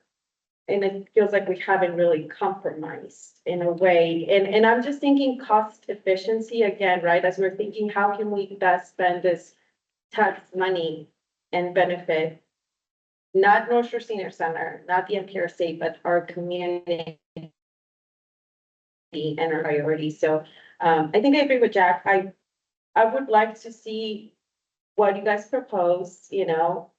I think we could discuss it up as a board and then find a common ground, more formal, where you're holding the parties accountable. Does that make sense? But moving forward, so I just feel like we need to clear a process. I think part of what we have discovered in going through this discussion over the last few months is that our current tenant agreement, it has all the proposals for what needs to be followed.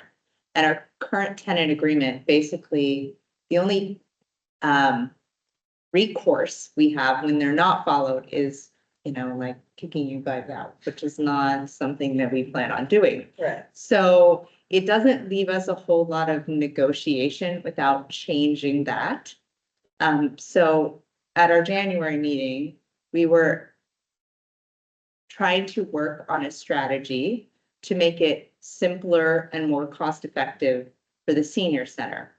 We, as the NPRSA, ran into some difficulties because what we had attempted to do doesn't allow us to meet our legal obligations. So in allowing you guys to have simpler reporting and making the changes that we attempted to make at that time, it didn't meet our obligations of having the records and being good on our public money. So that was why we, at our last meeting, came out, we rescinded our action. And that's why we are in this place now, where really, after considering and speaking to our legal, we feel like we need to start the conversation from a place where we probably just need to own this. And I understand it may not be the most cost-effective method. Getting a volunteer to come fix a leaky toilet is way more cost-effective than having a government entity get a plumber to a building, like it is. But also, there's some things involved in that. Sense, and I think we kind of go back to the beginning of this meeting. I feel like we keep going backwards, like we need to understand the roles, and I think Rob, if we still call, it might be the best person because he was there since day one. So he could probably speak more to what the idea or the concept was when this was implemented. Because it sounds to me like we're sticking to old or the initial concept, which probably there's things to improve on, you know, on each other's roles. I mean, I don't know if we can amend some of those things, but we need to find some common ground just because it sounds to me like we're now working, sounds like two separate entities, you know, kind of working, well, this is mine, you know, responsible. When in reality, they really overlap in it's a very unique situation, like I understand that, so I think it's really hard, we can't separate certain things. Because whether we like it or not, they go work hand in hand, so I think. We all need to step back. Reassess our roles. I would like to take a look at the lease, have a better clear understanding, as we're moving forward, because this is, we're about to take on another 5 years, so I'm sure both parties want what's best and what's gonna be the easiest for both parties and the most cost efficient, efficient for everyone, so I think we just need to reassess the things that we need to catch up on a few things, then same thing, and there might be some things that might need to get amended in order to make, have for full transparency. I mean, I get it from a legal standpoint. Yeah, it's okay, but I This is get it. exactly why I was saying, for me, the MOU is key, because that helps us define these relationships outside of just that tenant agreement. So, because you're right, there's been a lot of evolution over the course of the senior center and the buildings. We're coming to the end of our first levy. I mean, this is all lessons learned from one levy, and we're trying to go into another levy. And so figuring out a way to formalize and clarify really what that relationship looks like. I think it was a good thought to have the senior center take on all the maintenance. But when you meet the reality of public dollars and a levy situations, and maybe can't. And so that was my suggestion, why I think the MOU is really a key document that we can formalize our relationship. These things, it's been an evolution, and COVID didn't help. Staff turnover didn't help. Elected officials turnover every couple of years. That doesn't help. We all get to relearn everything about this. So. And I think we're in a different place. I mean, I wasn't at the senior center when the first levy was passed, and I didn't see it in the condition that it was, but my understanding from what I've heard previous CEO, I mean, the building was falling apart, right? It was in really bad condition. So I think a lot of things have been fixed, over the past few years, where there's still a lot of improvements that need to be made for, thinking forward, like maintenance. But I feel like now we're in a place where we probably should have been 5 years instead of trying to fix and update the building. So now from a maintenance perspective, we kind of want to think we're in a different place than when that first levy was implemented. But no, I get it and understand. So, well, let's give these guys an opportunity to look at the tenant agreement. They haven't seen it. So, I mean, that's important. With the addendum, and that nice list of the, what comprised the 250 or 213. It's more about a summary of what you guys are thinking. I think I'm trying to understand kind of where your thought process, which makes sense, right? But I think just getting an overview of what you guys are proposing, and then it might make more sense for us. Yeah. Well, and when we send documents over for the NSC board to consume, can you take a minute? And that list was helpful as far as like what is considered sort of proactive maintenance, but then detail out proactive versus reactive. That's kind of the line we're operating on, is with these specific systems in the building. We would handle the proactive maintenance, like I said, not the handle. I'm trying to think of reactive maintenance. Of course, I have a kid in my house, so it's like somehow there's a whole. Yeah. So anything that's not planned or scheduled, is what we would consider reactive. And that just might help spell it out, because we've been talking about this as a board for over a year now, and I want to acknowledge this is new to you guys. You have new board members, and it seems like a newer discussion, so there's a lot of studying to do. So having the split would be really good too. I think it's more than even just new board members, even staff-wise and administrative changes that have taken place. Those are taking place, and maybe the processes need to be reviewed and reminding the tenant. And this state audit that will happen a certain threshold of public money in the levy being collected. So that is a newer thing that we are evaluating. And of course, like your executive director inherited the condition of the building when he started. So there's a bunch here. And so I know I've said this a few times, but it's not like this person, that person. It's, we're trying to keep up with all of our different obligations that have changed over time too. But the summary of the proposal is that, that we would take over the preventive maintenance, correct? That's the correct terminology, right? Exhibit A. Yeah. Preventative maintenance. Yeah, I said proactive, I meant, I Yeah, just, so what we were just looking at. Okay, day job is so, versus and, reactive. yeah, please look at that and look at our existing tenant agreement, yeah, because that lines up with related reporting requirements, so. Okay, so, staff, you guys wanna? Yeah, we'll run through this really fast. I know we're yeah, so, we're hoping that, we can, the NPRSA board can nail down, our scope of capital, and maintenance, if we do include maintenance, here at our April meeting. And that will inform our levy rate, so, hopefully we could get that completed, in the next month.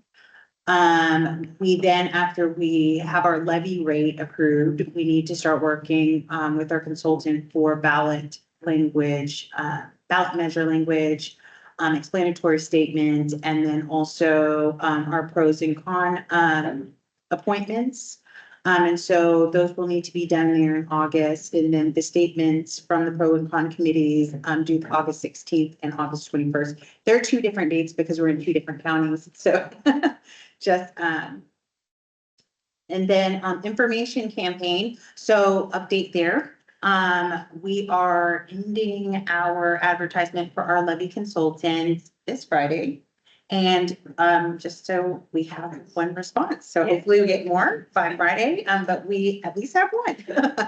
So that's exciting news. And then our election, is coming up here, obviously November 4th. So, we hope to work with, NSC, with the, along with the pros and cons of the committees, and then also, doing some open house or something like that, that can let people know, what we have done in our current levy, and then also what we propose to do in our next levy. And hopefully we'll have some of you all, there so they can meet our board members, our dual board members. And I mean, you probably already know this, but I mean, as a government entity, we can provide information.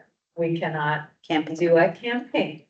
So, it would be great at some point, as we move into the summer to, help us identify folks who might, be interested in helping with that, in the private arena outside of our two organizations. Yeah. So question. Us having yard signs, is that a line that we can cross, or do the citizens need to create yard signs? The residents. They have to. Yeah, create they create their own. We couldn't do The anything only except thing- just do the language for the Yeah, so ballot. what we would do is probably for current levy, send out like a flyer out to our residents with our, like a report card, levy report card. And then when we start, looking at the next levy, then we would send out just an informational flyer of what and that's all. Yep, that's it. Yeah, so, these kinds of things, a citizen group gets together, a knowledgeable citizen group, right? They generate some funds. These things can happen. And, and they, kind of get a campaign together.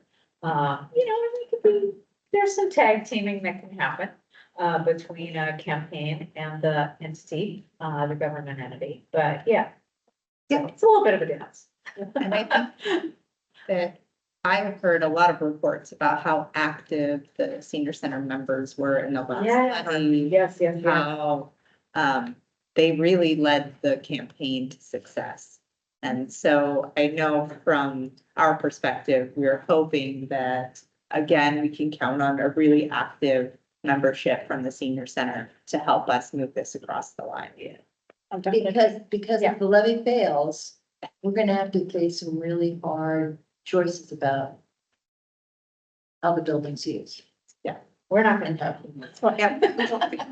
Yeah.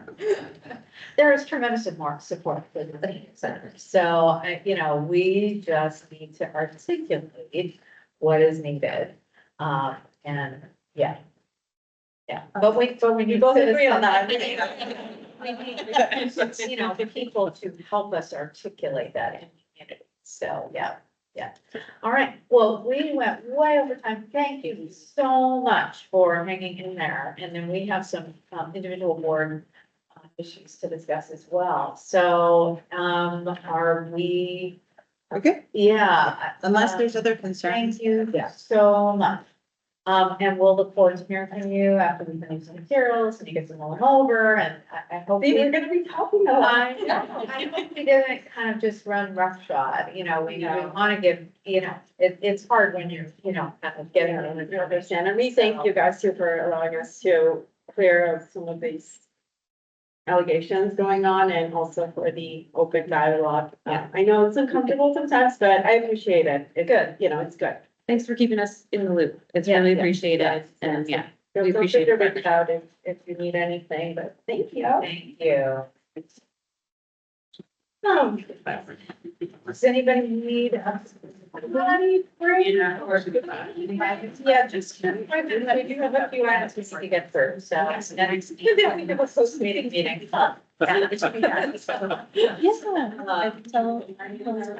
I know. Questions. If you find everybody's nervous. I'm gonna do you want to send a photo to our messenger group chat friend? We need in terms of splash. So we're kind of just, shoving out information and. So, I love to do that. I was feeling like it was first. What do you do? Which is, so I. We have a staff want to make it. So that's a great. And we do. Yeah. Yeah. Have a good day.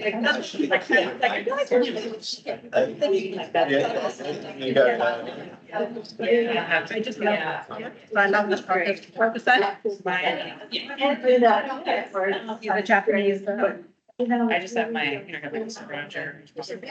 Yeah. The committee transit, these are my spice again, so. This is the bag that I keep carrying everywhere. Oh, nice. So cool. Like, I've never. This cool. Like, it's pretty, it's nice stuff. Well, we've been here for like, wow. Yeah.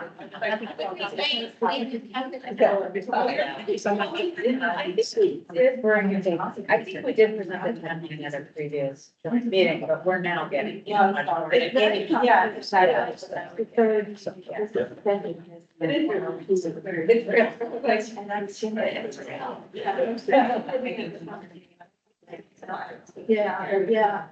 just, I appreciate you, your group.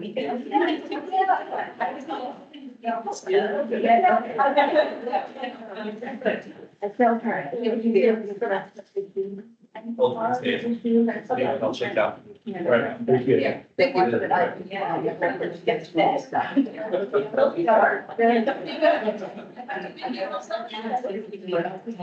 Okay, no. I think, next time open, Yeah, and you can cover what. They're necessary.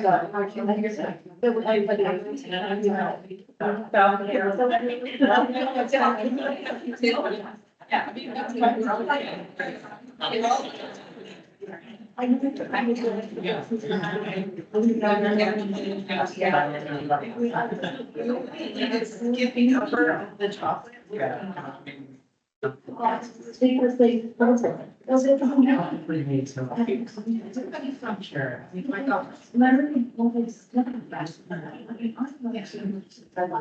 There's the chocolate.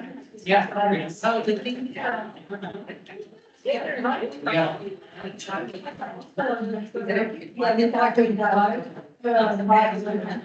No. So, I think that would be good.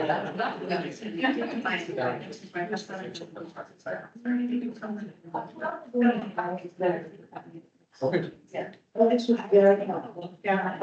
I hope that the boys are like this.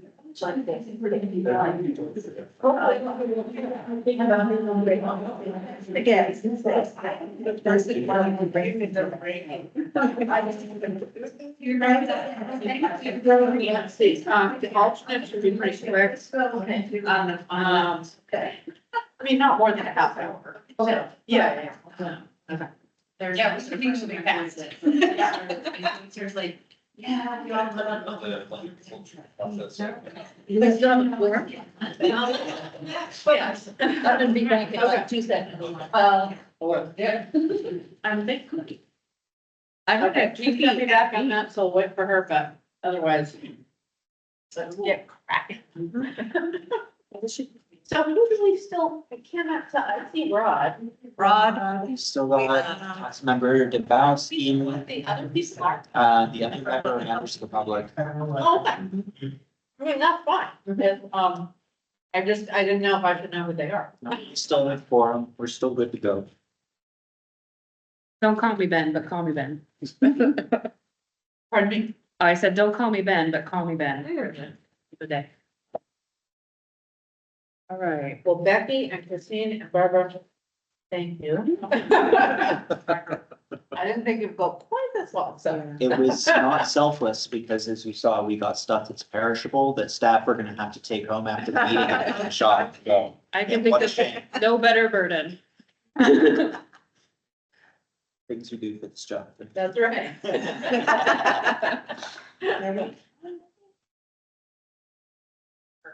And Barbara, not to center you. We're gonna but- talk about it later. Okay, okay. You gotta have your moment where everyone says how much they like you. So I think our next, and Roy took you back, but we're on 97 on the agenda, Yep. right? Correct. Just the board alternates conversation.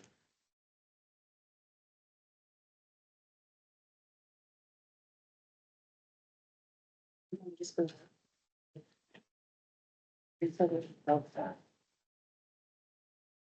Oh, man, scuba.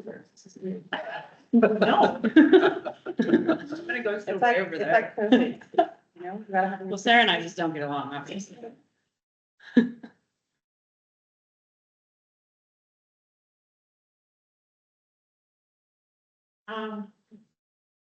It's gone. How's it going? I drove by. No, the bridge is open. The Health and Wellness Center during the day, because there's more daylight now. It looks so good. I love the paint color. Yeah. And so we still have quorum, right? Yeah, we're good to go. Okay. He's still there, good. Okay, so the discussion of the board alternates, this came up, and I can't remember exactly, it's about Sarah's here, because I think she raised it. The question was, what is our expectation of alternates? And I realized I didn't know the answer to that, because she had commented that, well, all the cities bring alternates, and, you know, she doesn't have an alternate, Rod doesn't have an alternate, you know, sort of what are our expectations? Do, you know, and do our, I think I should answer to this part, do our alternates vote? And, you know, so I think we just need to articulate that, and, you know, one thought is kind of using the model that SCA has, which is there's a designated number of alternates as a body. You know, so that's a thought, as opposed to, I have an alternate for me, you have an alternate for Bothell, you know, I mean, so that's another kind of model. So, and I know the rationale for having alternates at the beginning is we were struggling to get quorum, and we still struggle with getting quorum, so I mean, I totally get that. But I think, there is some ambiguity, so just wanted to kind of elevate that, and, yeah. So, what do you think?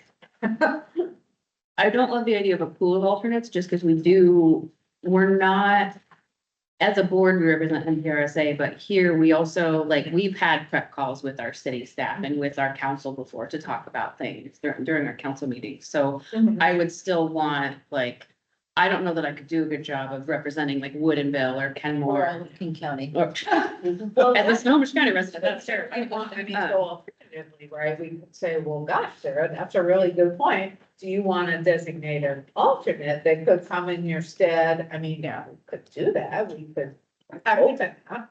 I would think that any representative should have the opportunity to have an alternate. But they can still. I certainly appreciate it, and I appreciate that Woodinville's alternate, Councilmember Evans, has been attending. Yeah. Because it makes me feel like she has an understanding of what the conversations are. So then, you know, I'm sick, whatever. She can step right in. She can step right in and Exactly. represent the city's position and not be totally clueless on why we're talking about maintenance, whatever. Right.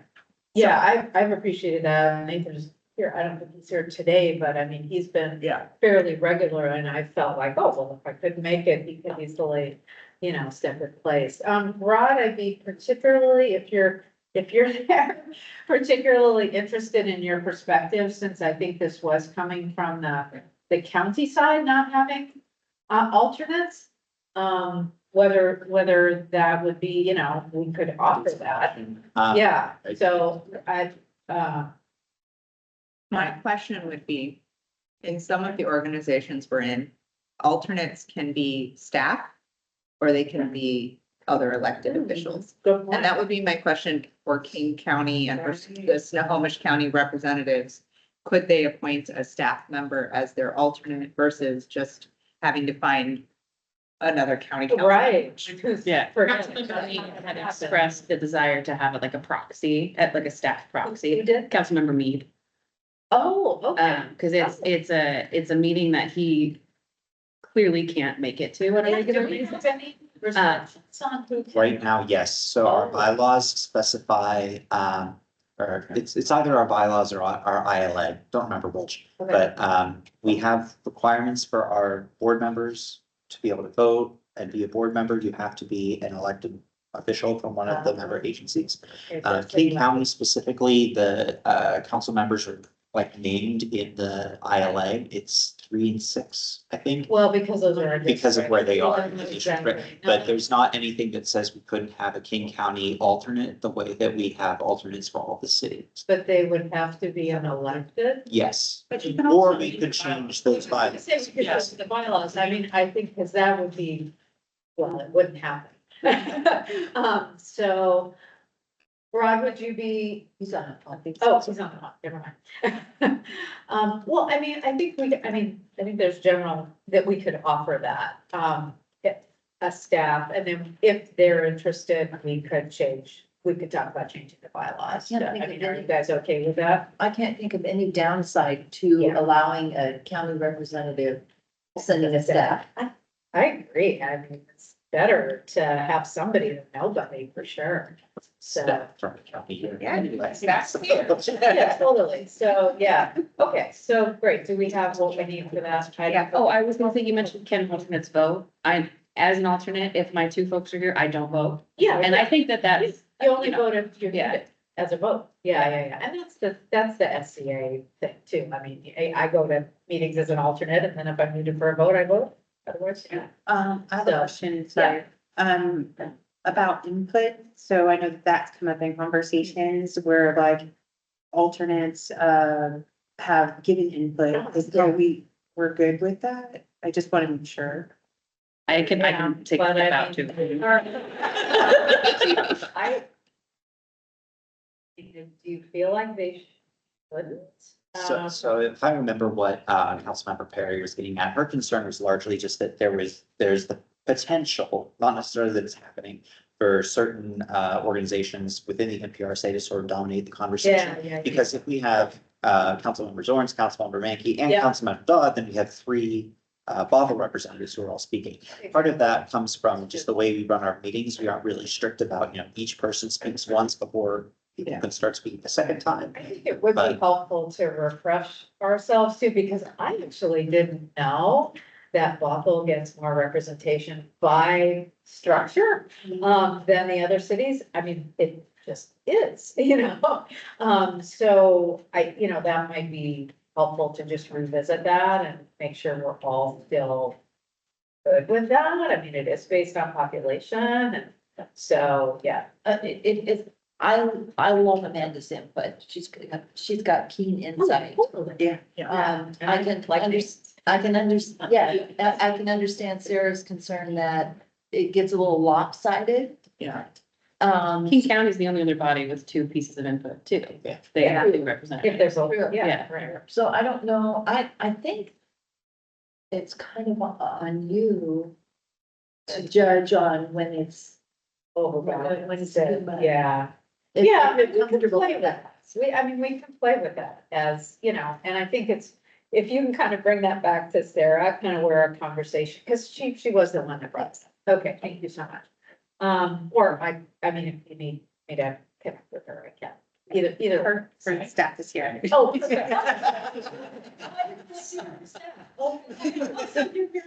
So, yeah, so, Right, I do think that was what our mission was. I think there would be interest in our site for having that. Yeah, absolutely. And that's pretty clear across the other boards that we're on with county council members from both counties. For sure. All right, so, the update on the Bothell Highway, we are gonna meet. We met briefly, we're talking about options. Is there any more that we need to? No, I Yes, just, okay. for the larger group that may not be aware, we did have our first meeting and there was agreement that, they would like for the city of Bothell to continue. Yeah. Serving as an administrative agency. And so that's what they're thinking right now. And so we just talked through a little bit of how to make sure that the administrative services meet the needs of the new levy. And yeah, If we need another meeting, would it maybe save a bunch of emails if we talked about the scheduling right at this moment when we're all in the same room, or is that? Well, we're talking after this. yeah, I'm gonna be real honest with you. So what really is impacting the structure of administrative services is this maintenance discussion. So I'm a little like. All Well, that we- guy's swirling around in my brain, so I don't know that I'll have a lot of information to share, but. Okay. Yeah, I've got a lot of work to do on that front, but a lot of it really is now dependent on the maintenance question. Okay. No, you're right, we're talking after this, I just. Yeah. Okay. Yeah. Okay, so the next item is board chair elections, and I had realized a while back that we don't have a particular case for that, and unlike SCA, committees that the county that SCA representatives are on, you go through every year, you go through an election or selection. But selection of chairs. And I would love to rotate off. My goal being on this was to facilitate clarity, accountability, and transparency, and we tried some different things. It didn't always work so well. So I would love to have, somebody else, take the reins, and kind of take it from here. I have had a conversation with Sarah, and, she expressed a willingness, so, I would be happy to nominate her. I don't know, we don't really have a formal structure for this. We can, So- depends on how formal you want it to be. I've got Robert's rules of order. But yeah, May I ask Sarah one question? yeah. Are you comfortable with, when there's alternates talking, putting up time limits? Like a time limit Just like, on, well, just, making a judgment call if one particular entity ends up dominating the What we conversation. were just talking about. Because Deb's good with it, but she's passing on the mantle. I'm very comfortable in helping the conversation move along Yeah. if it gets stuck. Good. I think that's a good way of putting it. Okay. I don't know that I would put a hard time limit on I someone's know what you speech said. if we didn't apply that universally. Yes. And I don't really want to formalize our discussions quite that much if we don't need to. Yeah. But having said that, yeah. We get stuck in one city's concern or one particular individual, yes, we need to keep the conversation flowing. Okay. It would be tough. Yeah, so, Sarah expressed a willingness. Are there other folks that might be interested or we have a kind of a small group tonight, but I'm taking any other nominations. So that's right. Can you nominate yourself? So. Sarah is the program manager for the North Urban Human Services Alliance. I've been with her on the board prior to that role. You're the ED, I think, right? I'm technically the senior manager. Oh, which is a senior title manager. that means Excuse me. nothing because I manage. It's a one there show too. Yeah. And she does a great job. So I think that's a great smooth transition for us. So. Unanimous vote should of we- confidence. Yeah, I mean, should we take kind of a thumbs up or an acclamation, Rod? Are you supportive of the moving on with Sarah? Okay. With awesome. gratitude, deep gratitude for your amazing service and also appreciation for your request for relief and and absolute and total confidence in Councilmember Arndt. I think it's a great transition and the vice chair's job is open too. Councilmember Perry left the meeting, right? That's so. Yeah, we can sign her up. Yes, exactly. I Well, think we that's want her to how come back. I think that's So how I I don't know. got this. I do believe that is how Councilmember Dembowski does. It is how it is. And it's happened before. Voluntold. So maybe a vote of acclamation or whatever, and then we can Yeah, certainly I think talk about. we kind of. Oh, yeah, so we're all. And I I said think we kind of confidence. did that with Sarah, yeah. I do want to thank you. One, we've had a lot of like in-depth discussions in our shared time on the board, and it can be very hard in any of the identities that we have as elected officials, as women or whatever, to say when we've reached our limit. And I applaud you for doing that because that is difficult and challenging at times. So, yeah. Thank you. Good It's been an interesting year and a bit of transition for the NPRSA and I appreciate you walking us through that. Well, and as you said on the phone, it's like, because you've been involved longer than I have actually in various capacities. And when it started out, it was, in our capital repairs. And then it's like, we're having problems with this. Now we're talking about a youth center. Now we're talking about the levy. It's like, whoa. It's gotten bigger in terms of scope of what we're needing to manage. So yeah, welcome.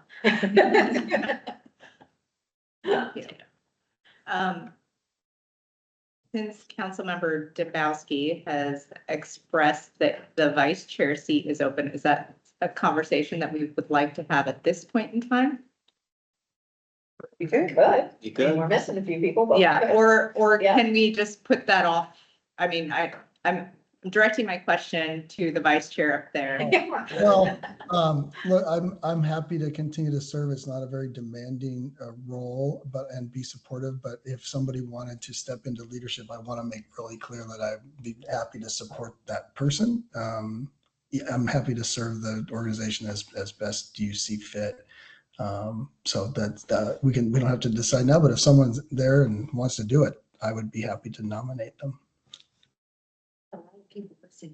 Yeah, I don't think as an alternate I would do it, and I don't have any direction from Ben on him wanting to do that. And I'm not that colleague at this point.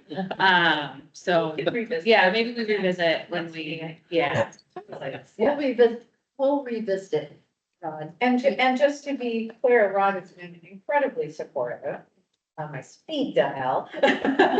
And incredibly supportive. And, in terms of talking through things and just, outside of meeting time. So I think that, Thank you, it's Deborah. been very, very helpful. I just, if I could, I wanted to just, I was a little bit brief there, but Deborah has really put in a lot of work and you all have highlighted the additional, and growing portfolio of work of the organization as we cope for this levy renewal. And we've just been really, really blessed. She's done a lot of stuff, meeting with staff, getting ready for these meetings, engaging, revising the slides, like, I'm the most active chair and engaged chair and effective chair that I've seen in my time here.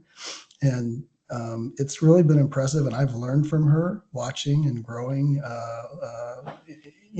and seeing how she works. And we've just been really, really fortunate that you have been willing to do it during this time, Deborah. And I've appreciated the opportunity to kind of grow closer in our working relationship and to learn from you. And we really owe you a debt of gratitude for what you've done. So thank you so much.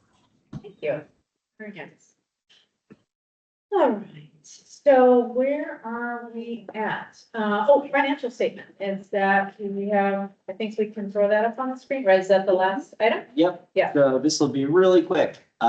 We have our financial report done. It's currently being reviewed, double, triple checked by City of Bothell Finance, before it goes to the state auditors. But just a real high level summary.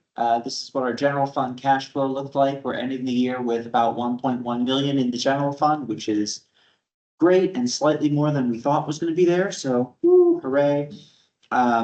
Looking at our bond fund, as we discussed for our 2024 budget, we expended the remaining monies in there that had accrued from interest over the 20 odd years the fund was open on projects at the Health and Wellness Center.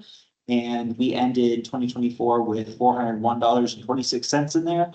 We are currently in the process of closing that fund out completely so that we don't have to worry about it in 2025. But that's really great because that almost $200,000 that we were able to spend out of that fund is $200,000 we didn't have to spend out of the general fund.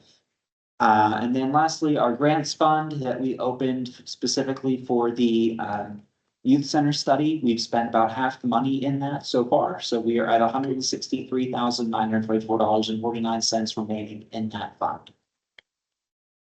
And then there again are the end of year balances. So all we're asking for you all at this point is to just acknowledge that you received this report, both by this quick overview and then also is attached to the agenda packet. If you haven't seen it for whatever reason, we're happy to resend it so that we can give it to the auditors and say, yes, our board has reviewed and seen this. So That was really helpful information. I would love going forward if there was a way when we have large differences in the right column, right? Differences between budgets and actuals, if there could be some explanatory notes. I think that's just helpful for our understanding of, and it's also helpful for budgeting going forward. Like if we understand the reason why we're so different, if it's a one-time thing, or if it's something we should build into future budgets, or, that kind of a thing. Other questions, and then we can entertain a motion. There was more, these are the slides, there was more information in the packet. But yeah, okay. So Chair will entertain a motion to approve the 2024 annual financial report. I move to approve the 2024 annual financial report. Right. Okay. Right. Any discussion? All in favor? Aye. Excellent. Any opposed? Right, pass it. All right. thank you. All right. I think we are ready. If there's no other business to come before us. Oh. Sorry.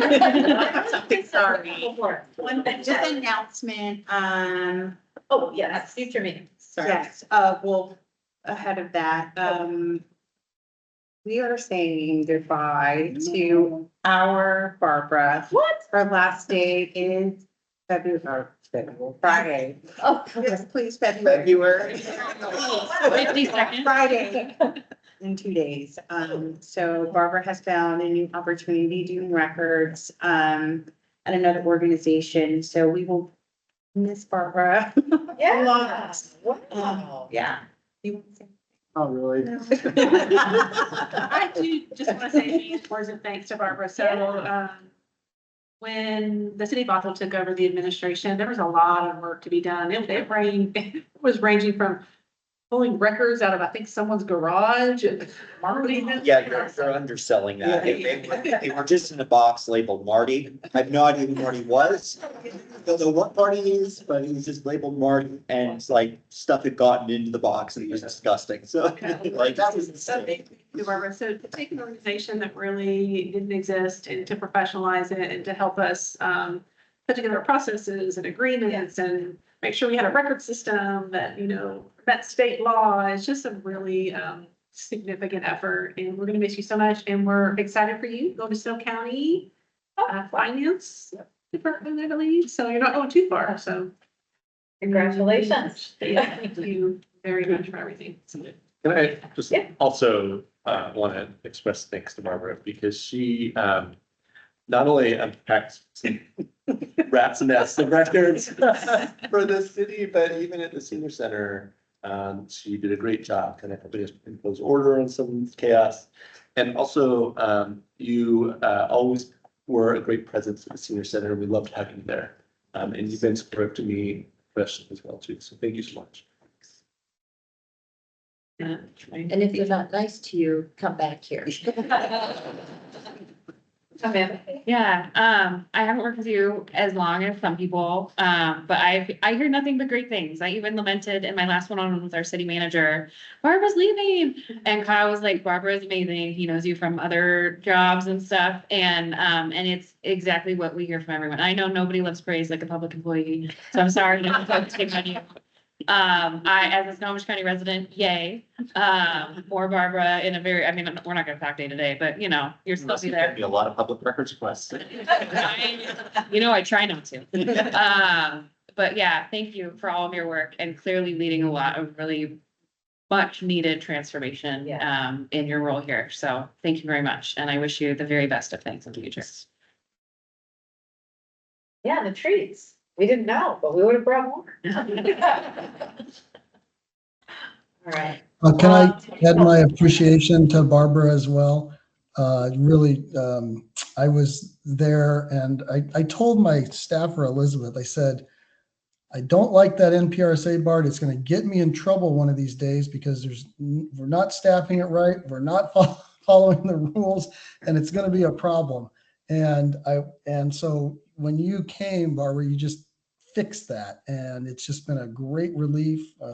And your professionalism and competence has been obvious. And as just an elected person we all have these obligations and it doesn't look good when things are not handled right. You made it right. And so I just want to join the others in expressing gratitude and appreciation and respect for your work. All right, and our next meetings are on there. I think they're all the Wednesdays. So yeah. Yeah, unless we kind of hear that isn't working. I mean, it helps staff too, because then they don't have to, well, I understand, but don't have to go back. So, yeah. 5 is a nice balance. Like I am technically usually leaving my full-time job a minute early, but it's not an actual minute, but it's a good balance. Yeah. And we have more daylights. And all of these meetings we're planning on having at the senior center again. Okay. Is that okay? Yeah, going back to senior center, yeah. Mixing it up has been fun, but. Yeah, get the little clips to it. All right, I pulled up and I was like, am I sure there's the location? I went to look like 3 times and it's here. That's my second time at Kenmore City Hall this If week. there's no other business to come before us, I'm gonna go ahead and adjourn at 7:33. Thank you so much. All right. Yes. Thanks, everybody. Thanks for being nice to my board. Yeah, no, I hope you felt like that was a good,